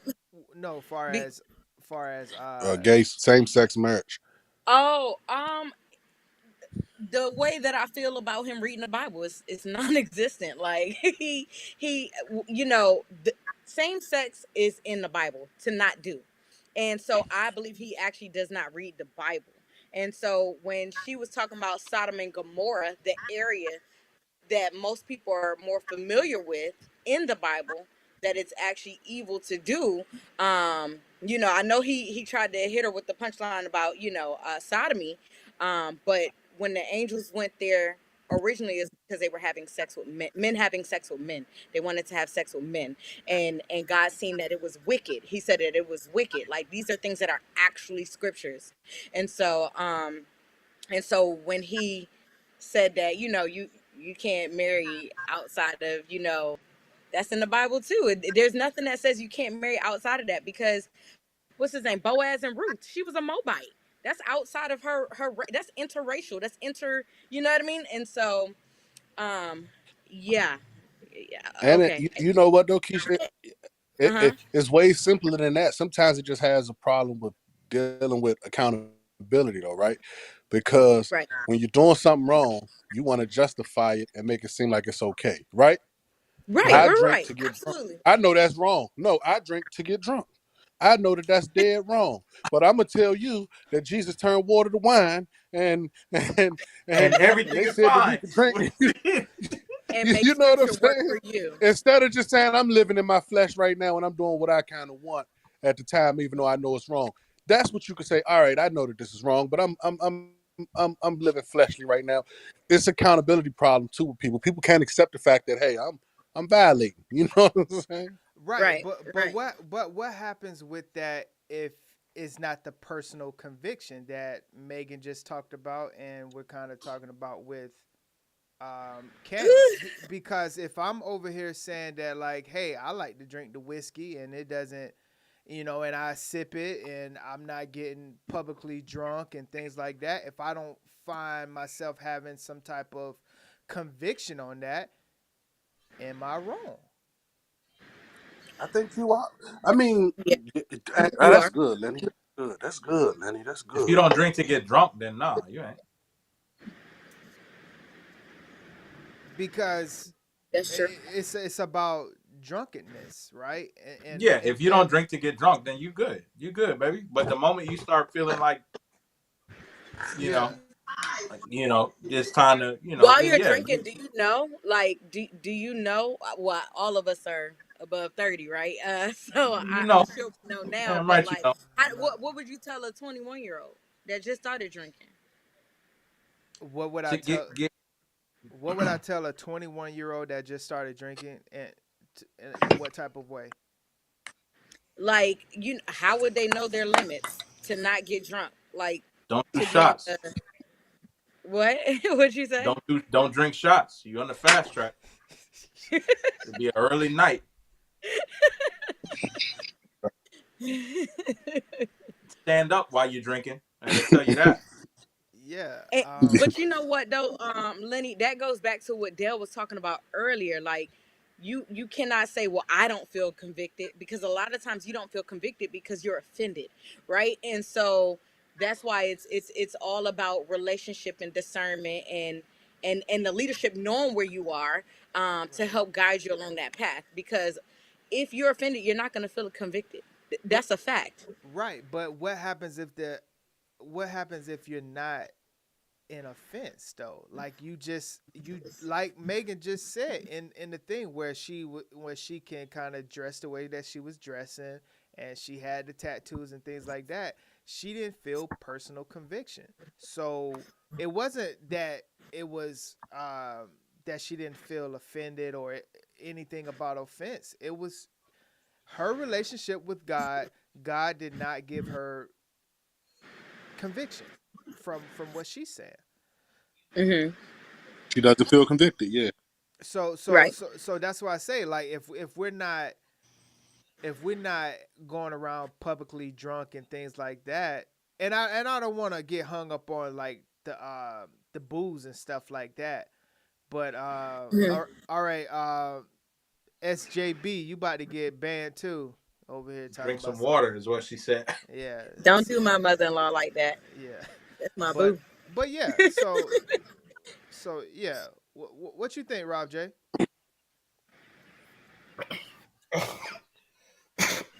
Excuse me. I'm a little Dude, drink nervous. it now. A little nervous. Why are you nervous? I don't know. Listen, I don't know. People just be talking though. I think people just be talking. Like it's innately something. You know something's wrong innately, and we do stuff anyway. Like, come on, the way you dress has a lot to say about your character and how you present yourself.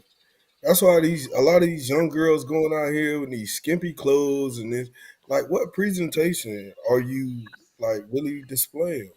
Right. And I think Right. it's the way we have a cool way of talking ourselves in the wrong. Like we know we wrong. We just found ways to be cool with wrong. Like we know Right. drinking, you ain't supposed to drink. We know you ain't supposed to drink. But we'll try to find ways to justify this and that. Not a little taste every now and then, cool. It is a fine line. I think Jesus might have a little sip of, that's just me. He might have a taste, but I don't know. We He was find a way, 33. Bro. He definitely had a taste. Oh, like Suki, get on here. we find ways to make wrong right.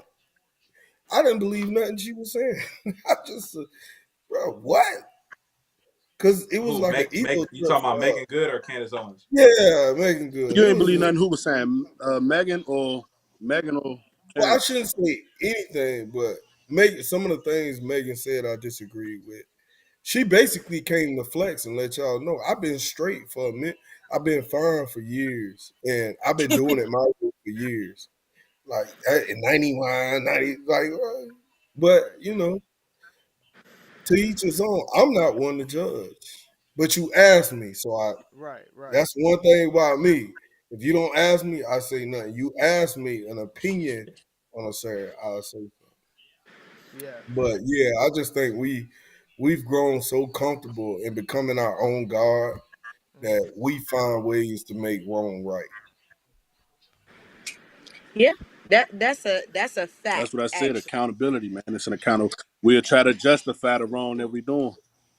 We'll We try to always moving the justify the wrong that goalposts. we're doing and try to back it up and make us seem right in our head. The same way that what's his name, Don Lemon.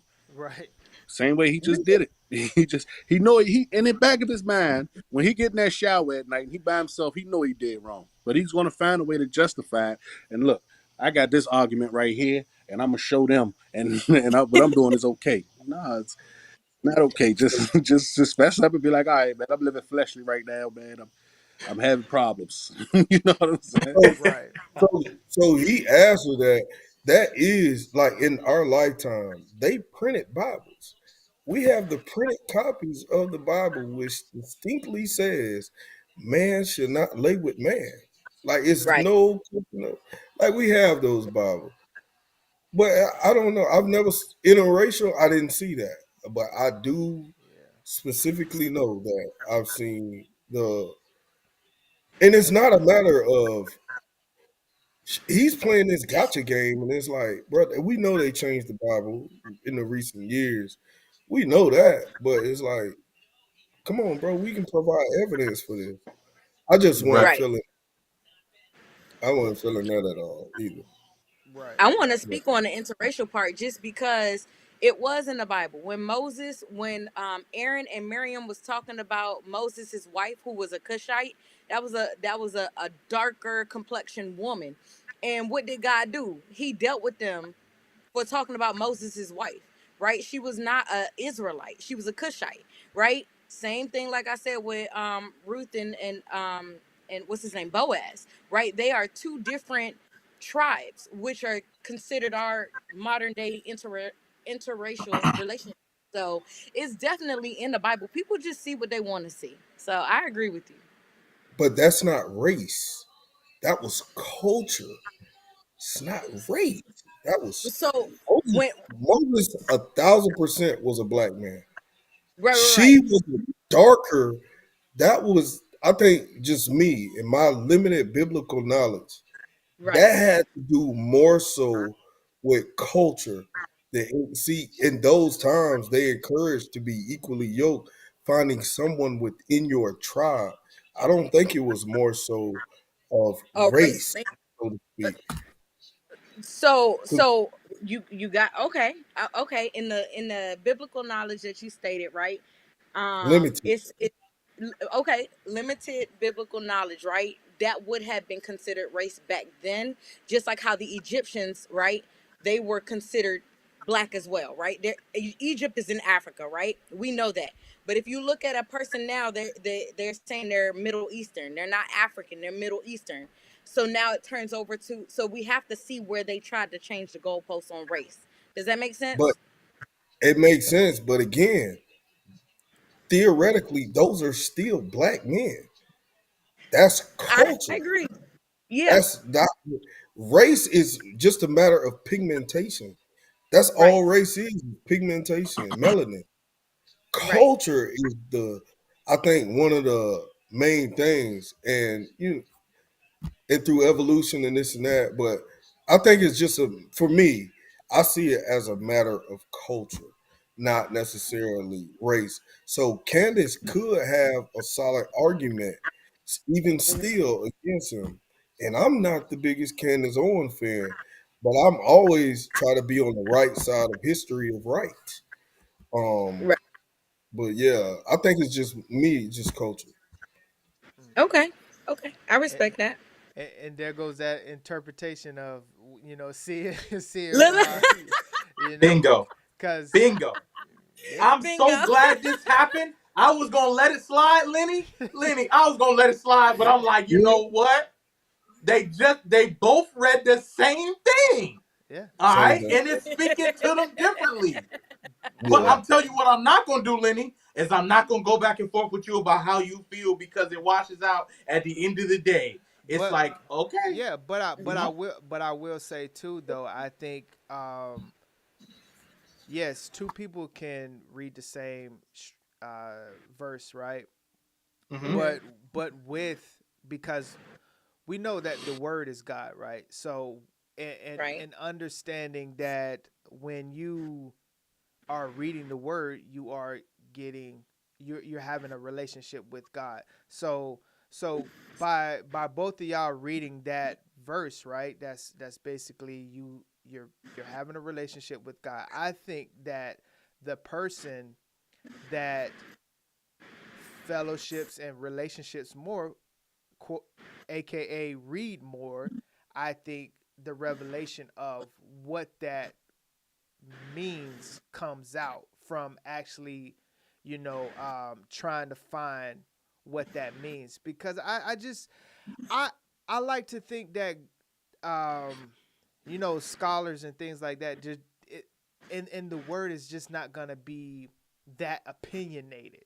It's gonna have some type of Explanation. explanation behind culture versus race, and like you say, both of y'all kind of said, like, race and culture today is totally different from what it may look like back then, but at the same time, what was, and what is race, because we can sit here and say, like, it's a pigmentation of skin and kind of like the region and things like that, Right. but that's because, like, the way we kind of classify race nowadays is most likely not how they did it back then, and we get our classifications of race by who? The system that we're living under, and we already know about the system that we're living in. So, if we're speaking on it from a biblical term, that is why it's that seek Him, and understanding that we don't have, like, not that leaning on our own understanding, because and especially how we're presenting it right now is basically off of our textbooks, how we kind of consider race and cultures and things like that, when it's just like, well, like, how did God establish race? How did God establish culture? And I don't think one of us probably has the answer right now, and that's something that will be revealed to us if we keep reading, have relationship with them, Or did He establish race? Right. Yeah. Or did he? Right. Mm-hmm. Because Don already said, like, that part is not in the Bible anyway. So it's just like, what was the purpose of him kind of trying to get that gotcha with Candace? Because if you watch the whole interview, all he was trying to do was just, get walk her into stuff. Yeah.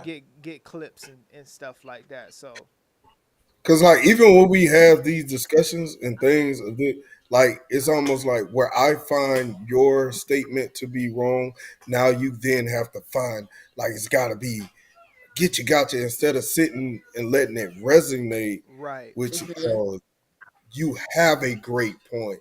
And that's some of the relationship. I watched a couple of relationship shows as well, and although the person agreed with that, they even have to come back. I got to be right or more right than you, or right. I got to show my intelligence. It's like gotta let people have their opinion, man. Yeah. Sometimes it's okay to be quiet and just listen. Learn something. Mm-hmm. Yeah. Mm-hmm. And thank you for sharing, Miss Keisha. No worries, no worries. Yeah. But I do think that goes back to reading with discernment and having personal relationship, because I think that goes back to what Dale was saying, and with the interpretation versus opinion, right? And I do agree. That's why we are to be slow to speak and quick to listen, so that we can hear exactly what it is that people are saying. Because there's a popular saying, there's nothing new under the sun, right? That means even for the Bible, on a biblical sense, it's in there. But if you are not studying or discerning what that looks like, I don't know what just happened. But if we're not discerning what that means, or if we're not trying to go on a deeper level, then it will always be, well, I don't get it, I don't see it like that. And then you'll have what Candace and what's the guy named Don Lemon, yeah. Donnie Lemon. Lemon. Okay. Then you'll have a situation like what they had, because I believe she just didn't respond because she knew that he was looking for something. Right now, could I be wrong? Absolutely, because I don't know her personally, right? But if a person is really bent on telling me what they believe, I normally just sit back. You got it. I'm not about to sit up She here ain't and new have to this this. She true to this. You Yeah, got she it. already knew what he was trying to do. Yeah. Yeah, so it's like, I don't need to argue. And I think that that's what Dale was saying earlier. A lot of people feel like I got to argue you down just for you to believe. I don't need to argue you down. I believe. If you don't, that's your business, you know? So I don't have to argue people down for you to believe. Talk to him. Hey, I'm sorry you don't believe this, man. I'm gonna pray for you. All right. And I keep it moving because life is too short, man. Life is too short, you know. You need to go up there and pray for them robots in Baltimore. Because it's gonna be a long shift. That's gonna be a long shift. You Baltimore. talking suicide. Baltimore Wowzers. looks like Gaza right now. That's gonna be a long shift, buddy. Man. Eric, you all right out there? Yeah. They said it was Yeah, in Bowie. You see Eric in the Baltimore Jugging? right now. He is not in Baltimore. Don't do that. Oh, There's that's a big right. difference. That's right. He's in Maryland. The DC Baltimore's family. so separate. Don't do that. I'm Don't disrespect my hometown. sorry. It's all the same to me. Two, It two, is and not. two. It's all like whatever you do and do. It's all this. It's all the same to me. I'm sorry. Get your go-go's and Nike boots and Wale and Tabby Bonet and So you know, Maryland, who DC am I do missing? go-go's. Baltimore do club music. It's a big difference. It's a different culture. Baltimore club music goes. By the way, Baltimore club music Ooh, goes. ooh, Lenny. She said Baltimore it's a club different music goes. culture, but is it a different race? There you go. Yeah, there you go, right there. Yeah, there you Got go. Okay, that's fine. Listen, I'm not gonna Don Lemon you. I'm not gonna Don Lemon you. You feel me? That is a different breed of people, for sure. Not disrespecting It's a Baltimore, different. but it's a different breed. Yeah, I'm not. Hey, I'm gonna get out of here, man. My sinuses are busted tonight, y'all. Yeah, all right, bro. You sure it's not the cold? All right. Hey, listen, hold on, listen. I wanted to tell Lenny how your boy left me hanging. Hey, Oh, Rob, he you left don't me have hanging. to. Rob, you don't have to do this, and I Yeah. wish you wouldn't do this. Yeah, hanging. You don't have to do this, Rob, He was and I sick. wish you. I guess he. Hey, listen, my spades partner called in sick. He know I got these two cats. They coming to the house. We finna get down. What happened? My boy left me hanging, brother. With spades. Let me not I'm egg gonna it leave on it because alone. Dale's my brother. I'm not gonna gonna I leave love it y'all. He alone. was sick. I love His y'all. apple I'm not was feeling the best. I'm not feeling the best tonight, or else I would have to defend my honor. I love you guys so much, man. I'll see y'all tomorrow. I'll see y'all next week, man, on the wrap up, man. Sinuses All are right, busted. Reebok. That's funny. Yeah. But yeah, that's pretty much it. You got anything for the crew? What you want to talk about? No, just What you want to talk about? I'll be good. I'm gonna go back in the chat. You so fine. This joker here, boy. Get out of Man, here. fine. Get out of here. Get out of here. Yeah, so I think we'll just I guess we'll end it right there. Appreciate everyone for stopping through. I hope y'all have a great rest of the week. That joke is aggravating, Keisha. Yeah, so I kind of wanted to talk a little bit final words. It kind of comes out of Proverbs 16. It's just kind of speaking on, whoa, so you trying to get deep in a conversation right now. Yes, I do have one. It is dang, it's not 4 hours. Hey, y'all, if y'all wanna talk a little bit about that, you can be off camera. which is cool too. It's probably it's a little bit easier that way too. Hey Keisha, if you still around, call in real quick. But yeah, so I got the coop. I'm trying to go another hour. Yeah, so I had found some pallets, and yeah, so we'll go for a little bit.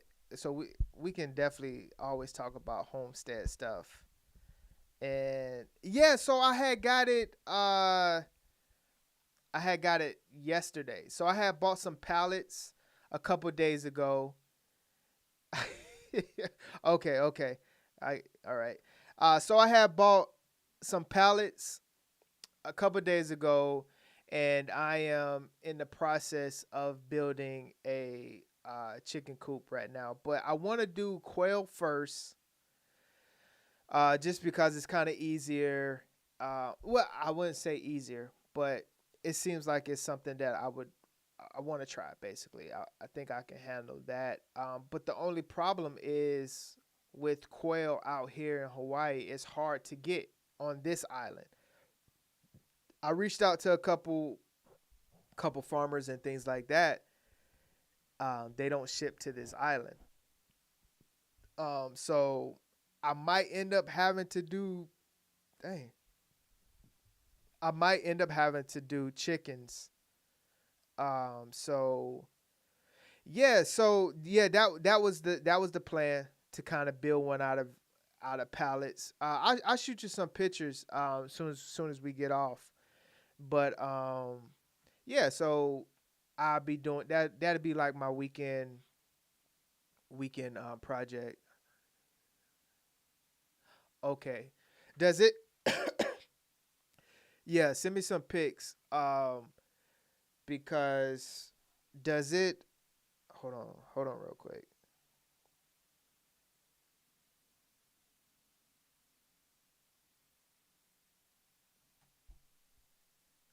Right, but yeah, I guess so. I mean, that's probably the way that I'm gonna have to do it. Just get some chicks, cause I could probably fit. So it's a 3x3, so it's obviously pretty small. That's kind of why I wanted to do quail. It was like $40. So while I'm building this one, I wanted to kind of just get this one just because it's $40, and it's something that I can take with me on my move next year. Or, oh, hold on real quick. So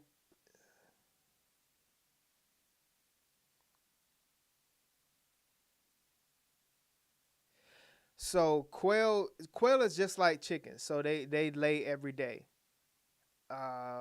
So about that, yeah, you're right. 2 or 3 is enough.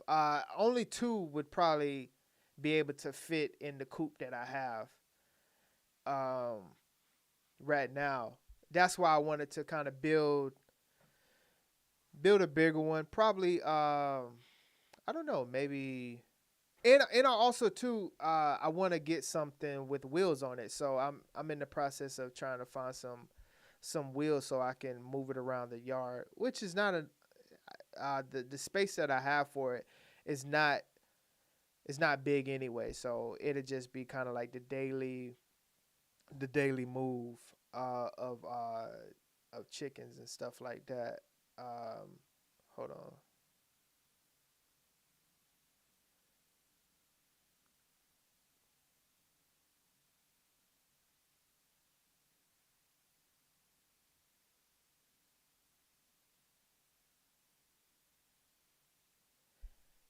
Yeah. Hey, what's up, Keish? I just want Keisha Suki to know I'm gonna have to knock her out because yes, we have a chicken coop now. She influenced you to get a chicken coop.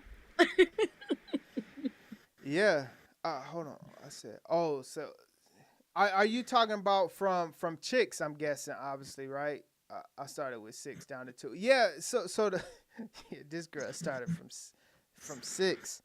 Um, the it's really no, yeah, it's really no natural predators out here, right?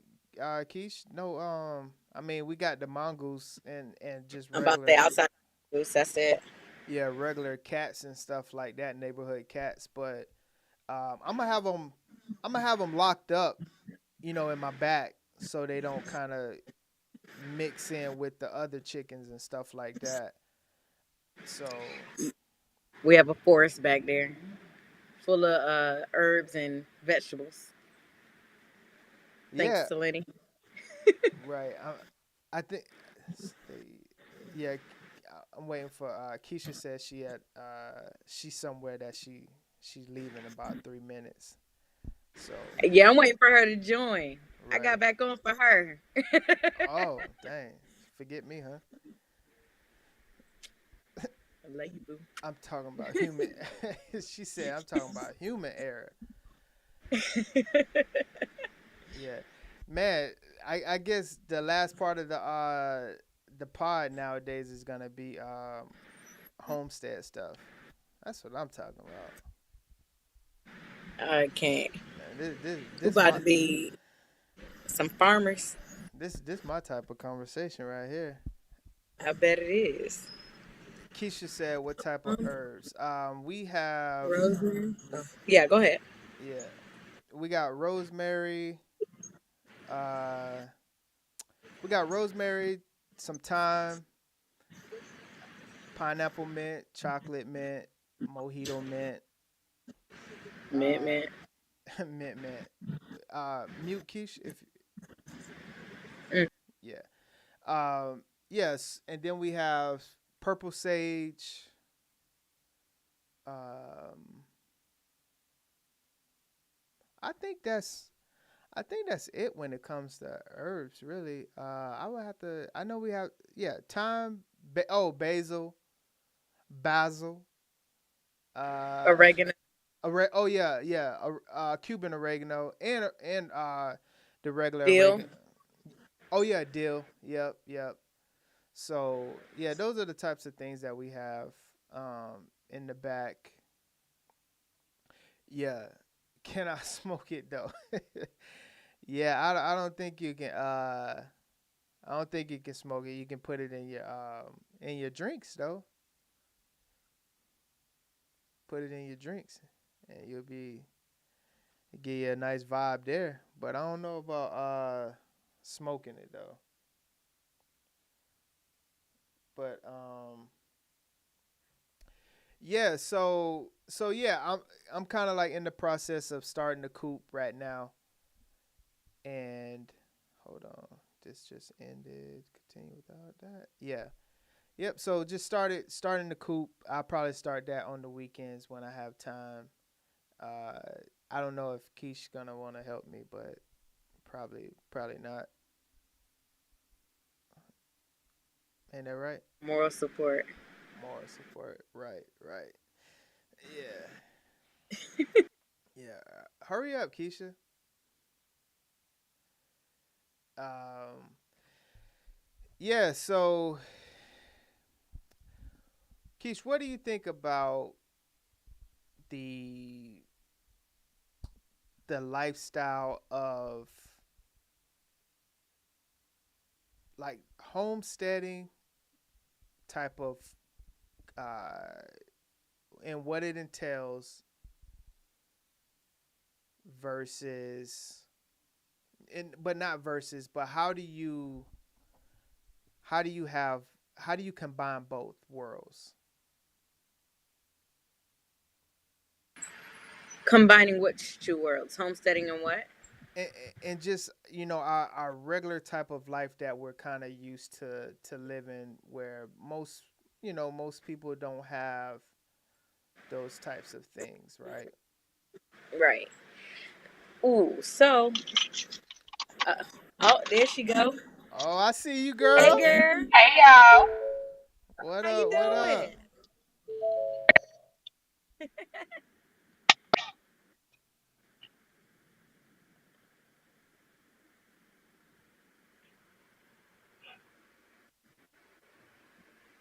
There you go.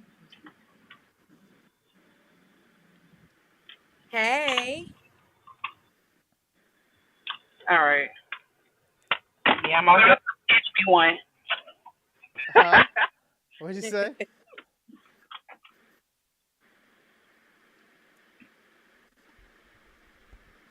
Can you hear us? There you go. I said I'm out here trying to catch me one. A chicken. No. Yeah, chicken, all Not a right. chicken, huh?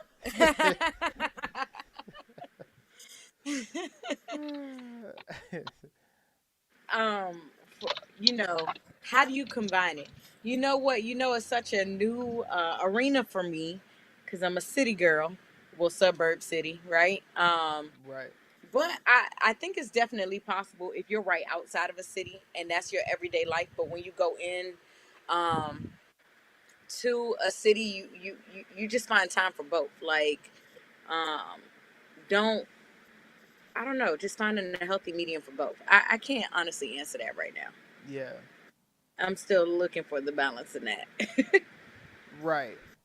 Because I think most times most people think homesteading you have to have acres and things like that in order to grow your own stuff, your own vegetables and fruits and stuff like that, and have some type of meat source. But we're as you start studying and understanding sustainability and things like that, you realize that you can kind of do it anywhere, right? You can kind of do it in Right. in the city, and Right. you just make it your lifestyle in some type of way, right? Right. That's true. That's true. That Right. is true. You transform in the backyard is proof right there that you can do Right. both. Right. Yeah. Yeah, I feel like there is a misconception, and a lot of people, I feel like that's what deters people from actually trying to start. They feel like they need all this experience or, all these acres of land when really you don't. There's people who use their apartment patios to get started. So Right. it's just all about taking that step. That's so true. Yeah. Very true. That is true. Yeah. Where there's a will, there's a way. You can garden vertically. You don't have to just find just land to garden or to grow in. Like you can grow in pots vertically. You can grow on a wall. Right. Get creative with it. Right. Yeah. Yeah. That's true. And Amazon have the tools for indoor growing now too. Right. Yep. Yeah. That's true. Very. Yep. Very And a lot true. of times, like you don't even need soil. You don't even need soil to grow. You can just use like if you do want like the herbs and things like that, you can have like a hydroponic or however you say it, Right. Yeah. one of You're those right. gardens. So where there's a will, there's a way. Right. Right. So how are your chickens doing right now, Keisha? Oh, they are doing so good. I'm just waiting for Gary to start laying her eggs. Don't Right. ask me why they named her Gary, but but every morning between 9 and 10 o'clock, I get an egg. Okay. So what I've been doing is Polish pancake. I've been giving her eggs away, like to people at work, and they love it, and they can really tell the difference in the taste from them only ever buying store bought eggs, and then this being their first time actually using free range eggs or trying free range eggs. They can definitely tell the difference. Right. Yeah. There's definitely a difference in taste. Yeah. Free range it definitely tastes better. I think we've been on it for a little while. When we bought grocery store eggs because we couldn't get to the farm in time, it was so nasty. You remember that? It was Yeah. nasty. Right. Yeah. Yeah. Like It was different. yeah, as far as like nasty, like yeah, of course, like we can eat it, and we've been eating that type for basically all of our lives. But I think you just notice the difference when the textures and stuff like that when you look at Yeah, but how long have those eggs been in the right, refrigerator? right, You know? yeah, exactly, exactly. So Yeah, yeah. So I went out there this morning and found some cucumbers growing. So that yeah, Oh. that was very exciting when I looked last night and I didn't see anything, and then some type of way the cucumber fairy came and visited us last night, and we we got we got cucumbers. He need to come visit me. right, right, Oh. right, Where right. he at though? Where he You play too much. at? Girl, it's crazy. Still crazy. And that is too But much. yeah, and I'm so excited for you to get a chicken because it took 4 months for mine to start laying. Right. And I'm not gonna lie, the greatest satisfaction I have is cracking my egg open and using. I don't have too many herbs and stuff growing right now, just because I've been a little busy. But I do have. I always grow green onion because that's what everybody should start off with. It's easy and simple. But just doing that and just everything that I've grown, and I'm making my little breakfast with it. Right. You can't tell me I'm not. Can't tell me I ain't on right now. Don't talk to me any kind of way. I'm bougie. All Right. right. Yeah. I grew my meal this morning. What did you do? Right. Yeah, it does make you feel that way. It does make you Yeah. feel like a sense of accomplishment, and it plays around with your patience because you have to have patience and the consistency that it Yeah. takes in order to, raise an animal or raise herbs and vegetables and stuff like that. So yeah, how um oh, so you said the coop that you do have, they necessarily don't really like it, huh? So the reason why they don't like it is because I didn't have and it's my fault. I know that I didn't think I had any natural predators in the area either. Right. So I didn't I didn't put a roof on that thing. I ain't put a roof on that thing. So It Right. got in there. so the chicken hawk I bought them all the chicken. And so now my chicken trauma and it makes sense because I was talking to my friend and they're Muslim and they was like, it's against their religion to like because they kill chickens all the time, Mm-hmm. but it's a certain way that you have to do it and you cannot do it in front of other chickens, because they You say cannot that what? I guess that you can't kill a chicken in front of other chickens Okay, I got you. because it traumatizes them. And I pretty much think that's what happened. Ah, okay. Like they remember Hmm. what happened when you go back there. Yeah. So I they do not. They don't mess with that coop. Yeah. Right. I actually could see that being a thing. Like, oh man, she's sending us Hmm. to prison. This our deathbed. Right. This death row. Right. Death row. We ain't going back there.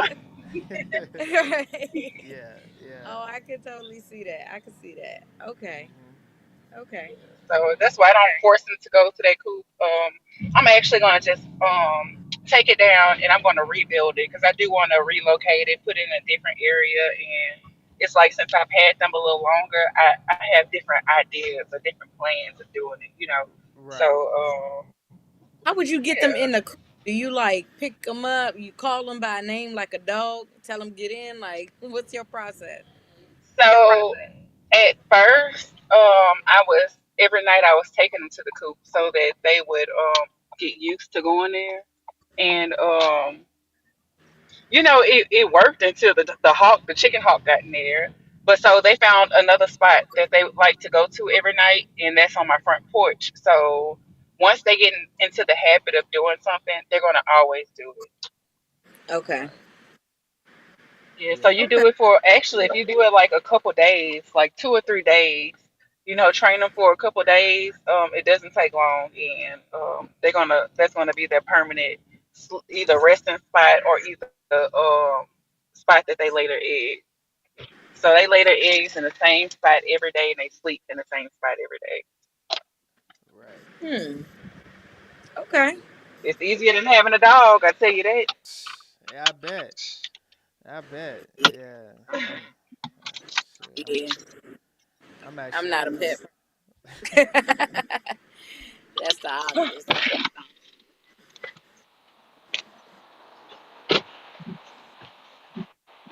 So you ain't gonna be out there with the chickens? But you know what? We'll see. I don't know. Look. You got Lenny over here listening. He gonna use this against me. He gonna pull up this YouTube and everything. Right. Nah, but I will You gonna say get I will say that she's been kind of coming around. Even with the dog.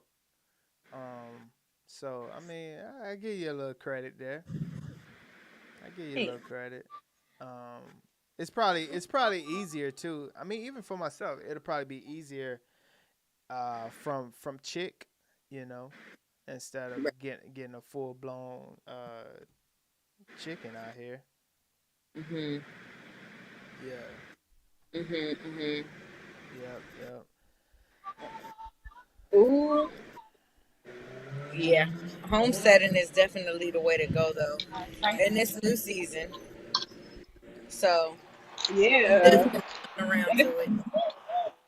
So I have a question. Do you think you'll be able to get your kids involved in it, or are they just like, no, I'm not doing that?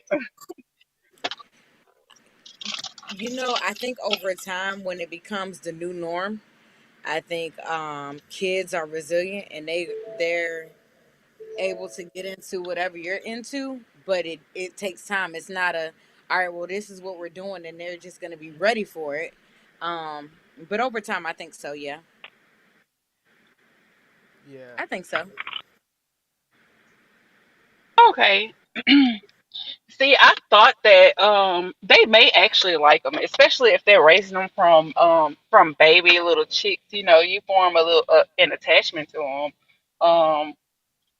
I didn't have any issues with my kids, but we country anyway, so we be Right. out here, we be outside. So it didn't take much for my kids to get involved. But yeah, I feel like this is definitely it'll be a good experience for them. And it's all about planting seeds. It's all Mhm. about planting those seeds, even if it's something that they don't enjoy right now. When they 35, 40 years old, they may be like, you know what, I used to do this when I was younger, and my dad Right. used to do this, so I love doing this now, Right. or something like that. So it's all about planting those little seeds and just exposing them to it. Right. So Yeah. Because Yeah. we were like they ain't that, gotta right? like it. Just plant that seed. Yeah. Right. Mhm. We were And like that. that's We used to why complain about things. that means so much to me now. Mhm. Mhm. Yeah, Yeah. you're right. Yeah, you're right. Mhm. Because I feel like we had that season where we would complain like why our parents do this and why they do that, and then now as we're adults you see we're doing certain things that our parents did or do, and it's like now I get it. Like I see why, or I understand, because when life begin to life you have a different perspective for Right. sure. Yeah. Yeah. Right. That's true. Right. There's just a different understanding. Mhm. Right. And it's just those necessary skills Well, that. I'm about to pull up to the house right now. Let me show y'all my chicken. Oh yeah. Let's see it. What you call it? George Henry. Oh, they out here. Gary. Gary. Gary Look, and you Pancake. look, whatever you call them, they ain't gonna come anyway. So it ain't like they know their name. Right. That is too funny. Gary and Pancake. Gary might not lay no eggs. They know already. They done already transitioned my girl. That is I don't know too if you funny. can see him. Oh wow. Oh yeah. They just chilling. Hey, Finkel. Mhm. Yeah. She said she had got hers for $1, Keish. We need to find that market here in Hawaii. Right. We can just Right. catch them outside for free. Yeah, for a little For fee. free. Right. That is too fun. Literally on the chair. Yeah, right. On the front door. So this is Pancake. Say him. Say Pancake. And this is Gary over here. Gary I might hope be Pancake on. like it. Gary might not be. I don't know. Gary might be kind of. I can't. I don't know. That's probably why they named him Gary. That's probably why she ain't started laying them eggs yet. She, I can't. she, Joker gonna turn she into a might be a rooster. rooster deep down. Right. She I'm not. She I would like identifies as a rooster. right. not with the animals too now. Well, Gary, I mean, she just living up to her name, I guess. Right. So are you still kind of just letting them roam around and feed, or do you actually feed them?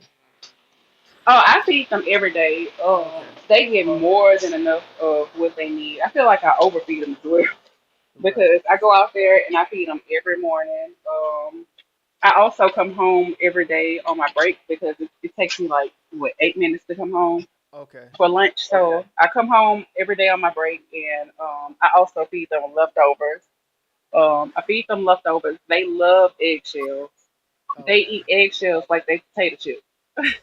And I've noticed that since they started eating the eggshells, her egg, I don't know how, but I can tell that that is the shell is thicker. I don't know how to explain it. Probably. Like just the way it feels, you can tell that the shell is just a little thicker. So, Yeah, probably because of more calcium that they're getting from the shells. hmm Yeah, that makes sense. Yeah. yeah. So, but Yeah. yeah, I'm actually going to continue to let them free range. I am this weekend, depending on what the weather is like. I'm going to rebuild that coop just because I do want to get more chickens.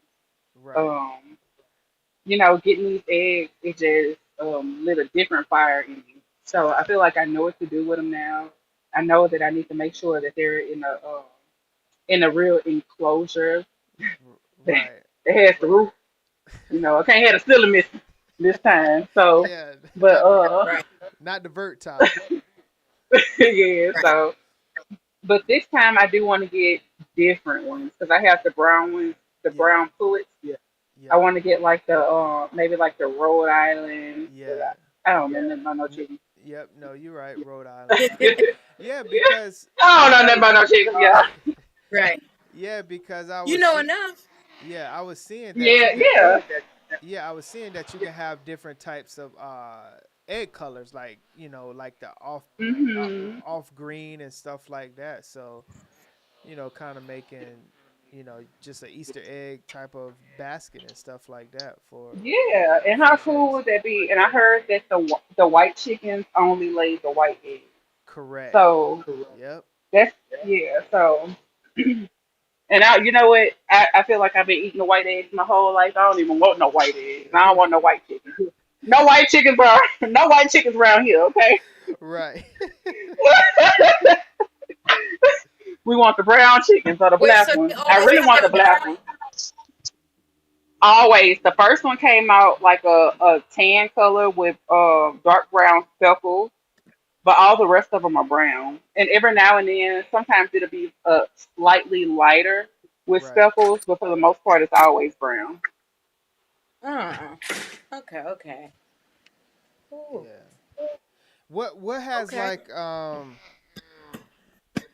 what have you gained, like what have you learned, like kind of like about yourself, like in this process, more of you know kind of getting back to natural a little bit and homesteading in a way.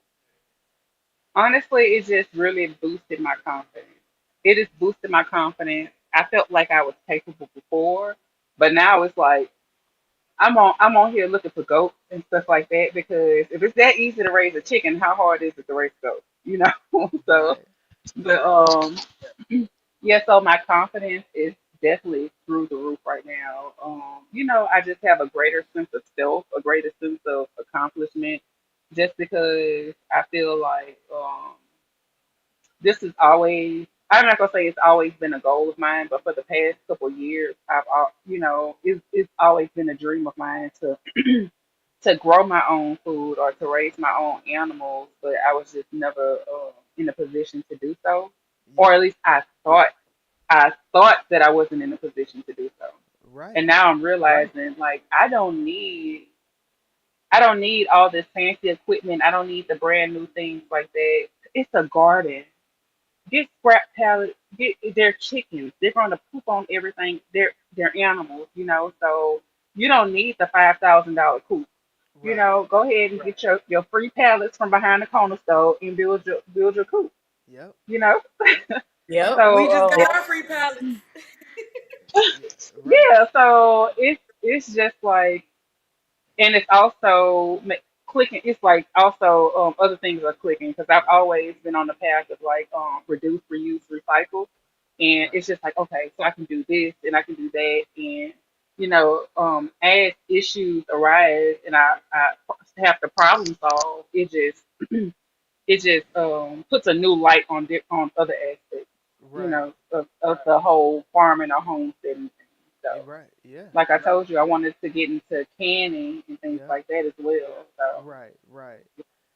Yeah. It does kind of teach you that you can kind of do it from anywhere, and you don't need this fancy equipment and all the nice things, and it does kind of make you resourceful.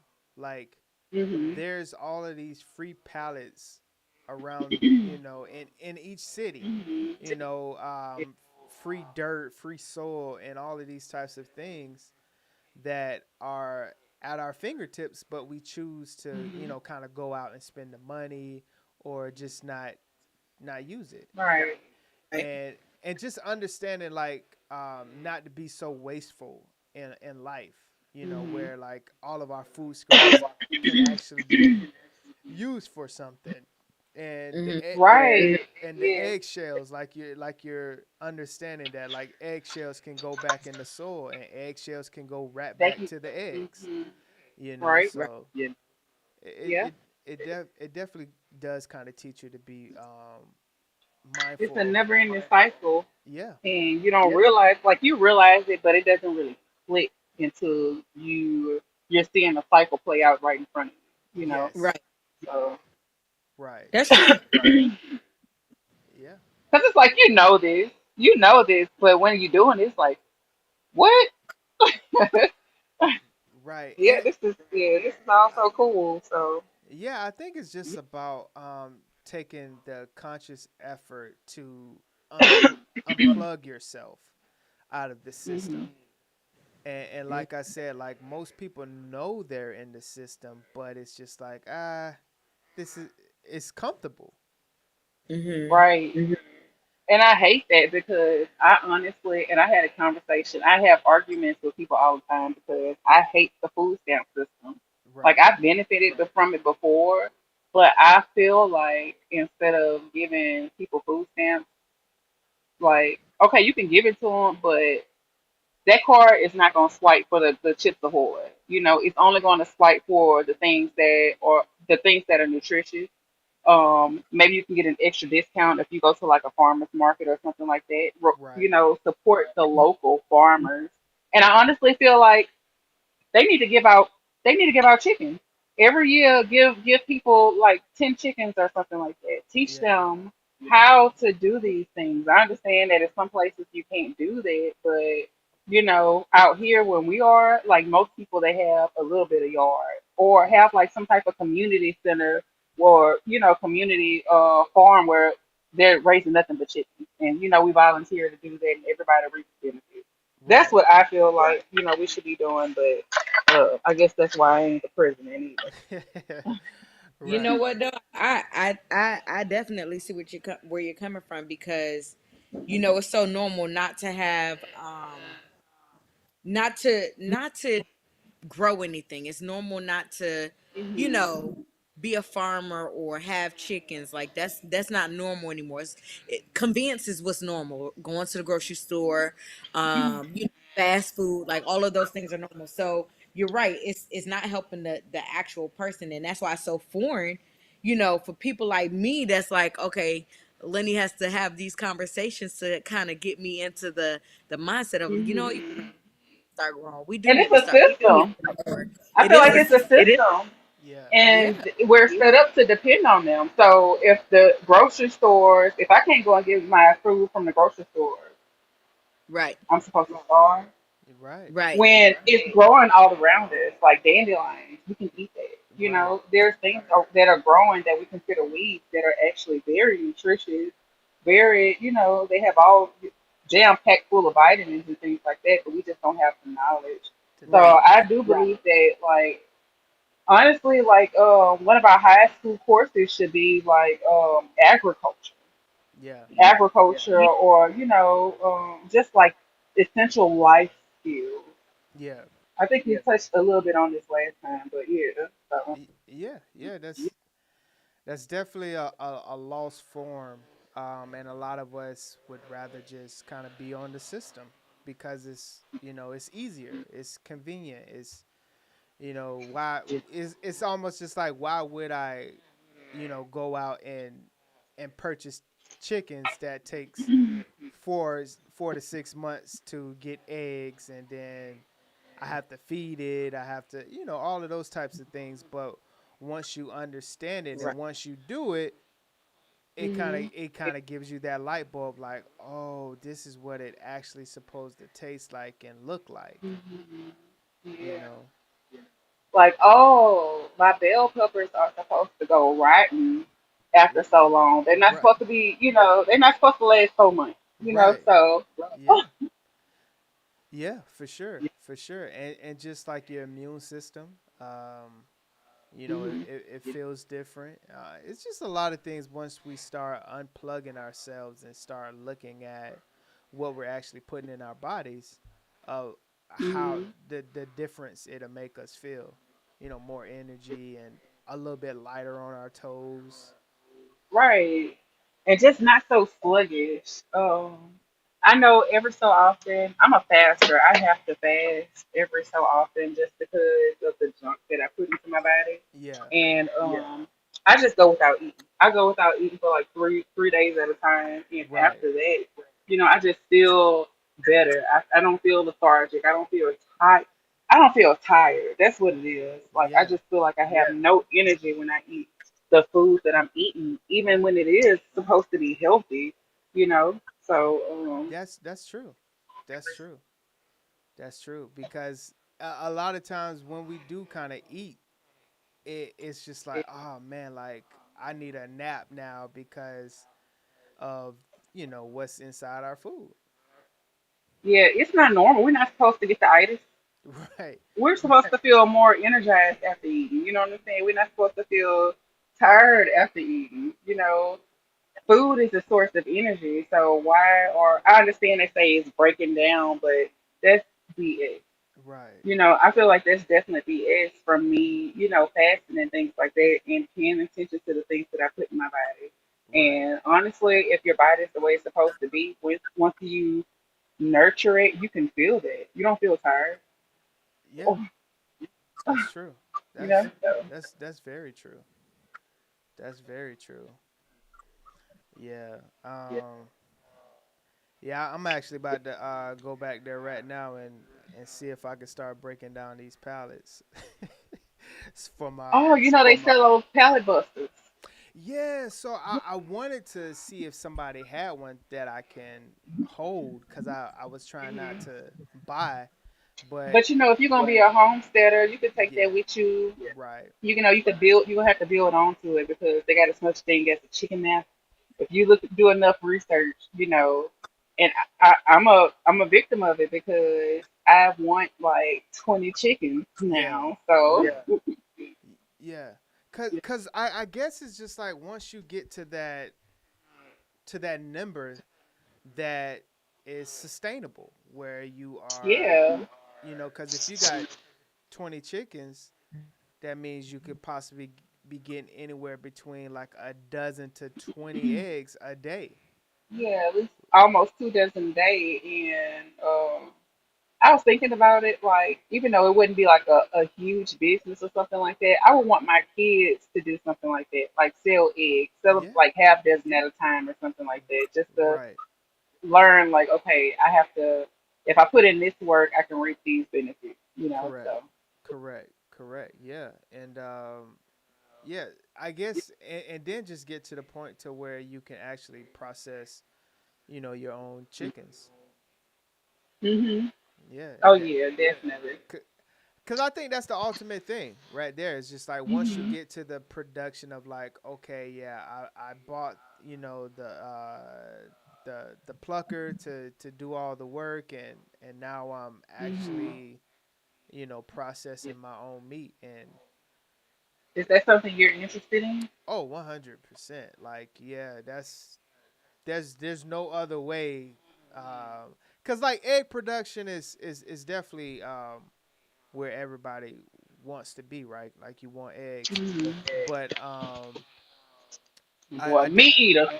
yeah, definitely got to get to the meat part, and that's why I started Yeah. looking at different animals that you can kind of do wherever you're at. Whether that's quail, chicken, rabbits, whatever that is.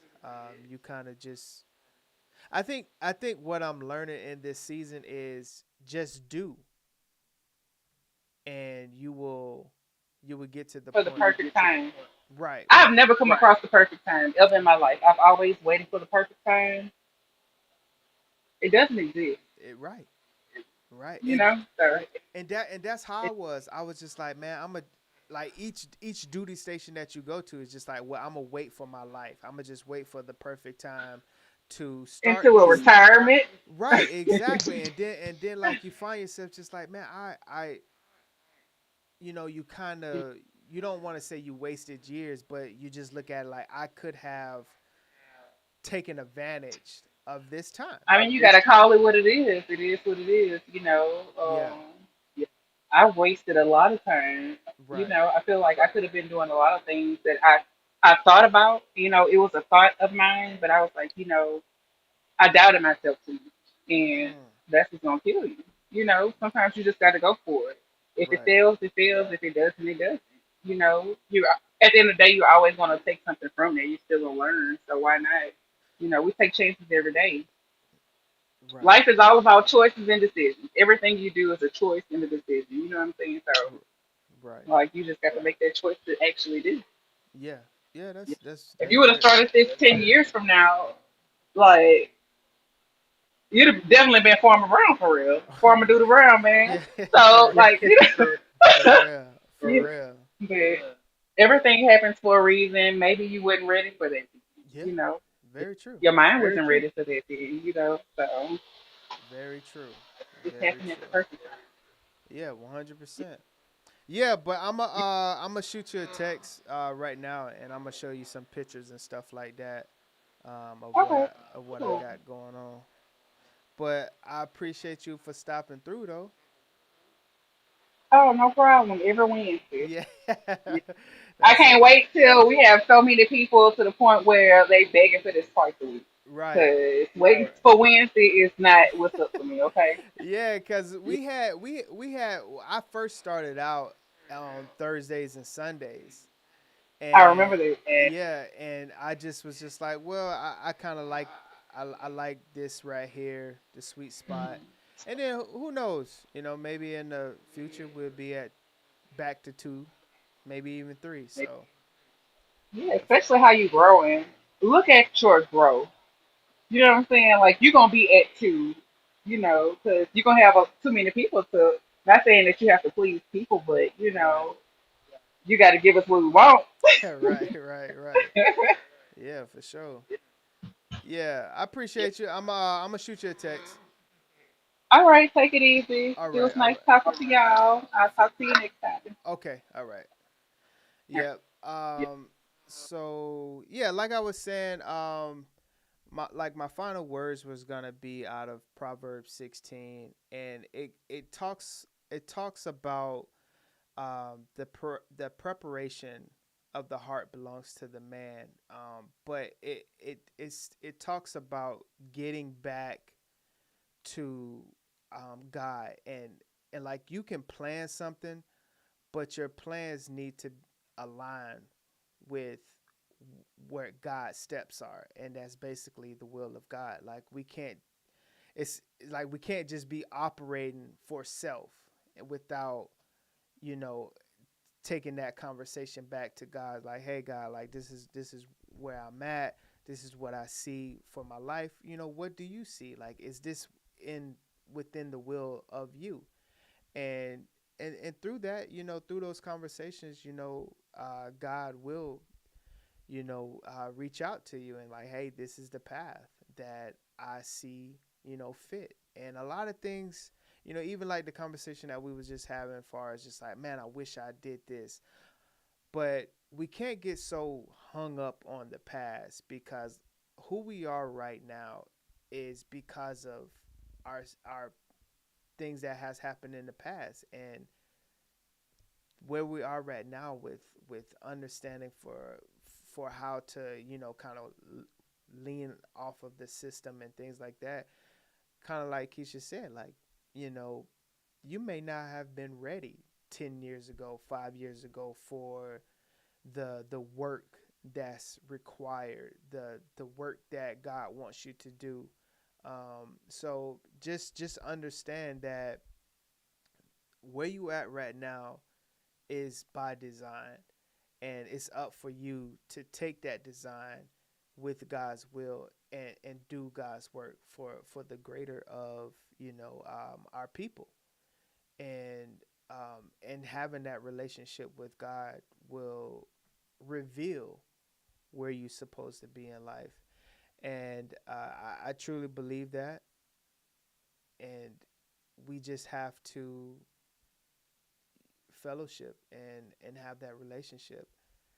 I appreciate everyone for coming through, everyone that stopped through, that called in, on the comments, the ones that just watching. I appreciate everyone. Until next Wednesday, I will see y'all. Hopefully we don't have too much craziness in the world. But yeah, I'll be sending a couple videos and stuff of what I've been doing, far as like, homesteading and gardening and stuff like that, and we can kind of use each other's knowledge to get better, and grow more, and understand how to kind of wean ourselves off of this so-called system, this world that we're living in, when we have produce recalls all the time, and understanding when blackouts happen, and all of these types of things. These are signs and warnings, and this is how, if something does happen, like, are you prepared? And we don't have to go down the rabbit hole of being a doomsday prepper, but natural disasters happen on a yearly basis, monthly basis, to where we have to be prepared in some type of way.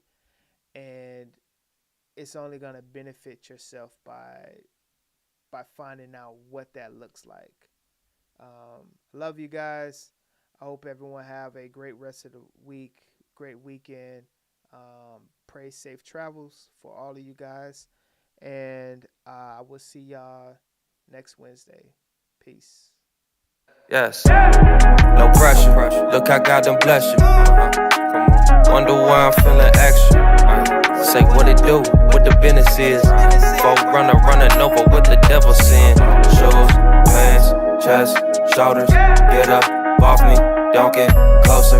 It ain't over till it's over. Game breaker, big joker. Jesus like don't trip. Finna make the boat tip. Set the tone with that ice cold, but I won't slip. In my bag like road trip. Switch stands, do my dance, dog, he really don't miss. I don't need a crystal less it's hot sauce, brother. And I ain't gotta sell my soul just to pop off, brother. Ain't no demon time when you anointed. I keep it regal like movies and hop out like I'm getting dropped off, brother. Car smelling brand new. We don't rock with the flakes, call me shampoo. We just tryna spread that light, bring them lamps through. It's got me thinking that it's nothing that I can't do. Feeling like the champ too. We just out here praising God, looking fly, you know, regular day. No pressure, look how God done bless you. Wonder why I'm feeling extra. Say what it do, what the business is. Folk running over what the devil saying. Shoes, pants, chest, shoulders. Get up, off me, don't get closer. It ain't over, tell it's over. Game breaker, big choker. Y'all are crazy.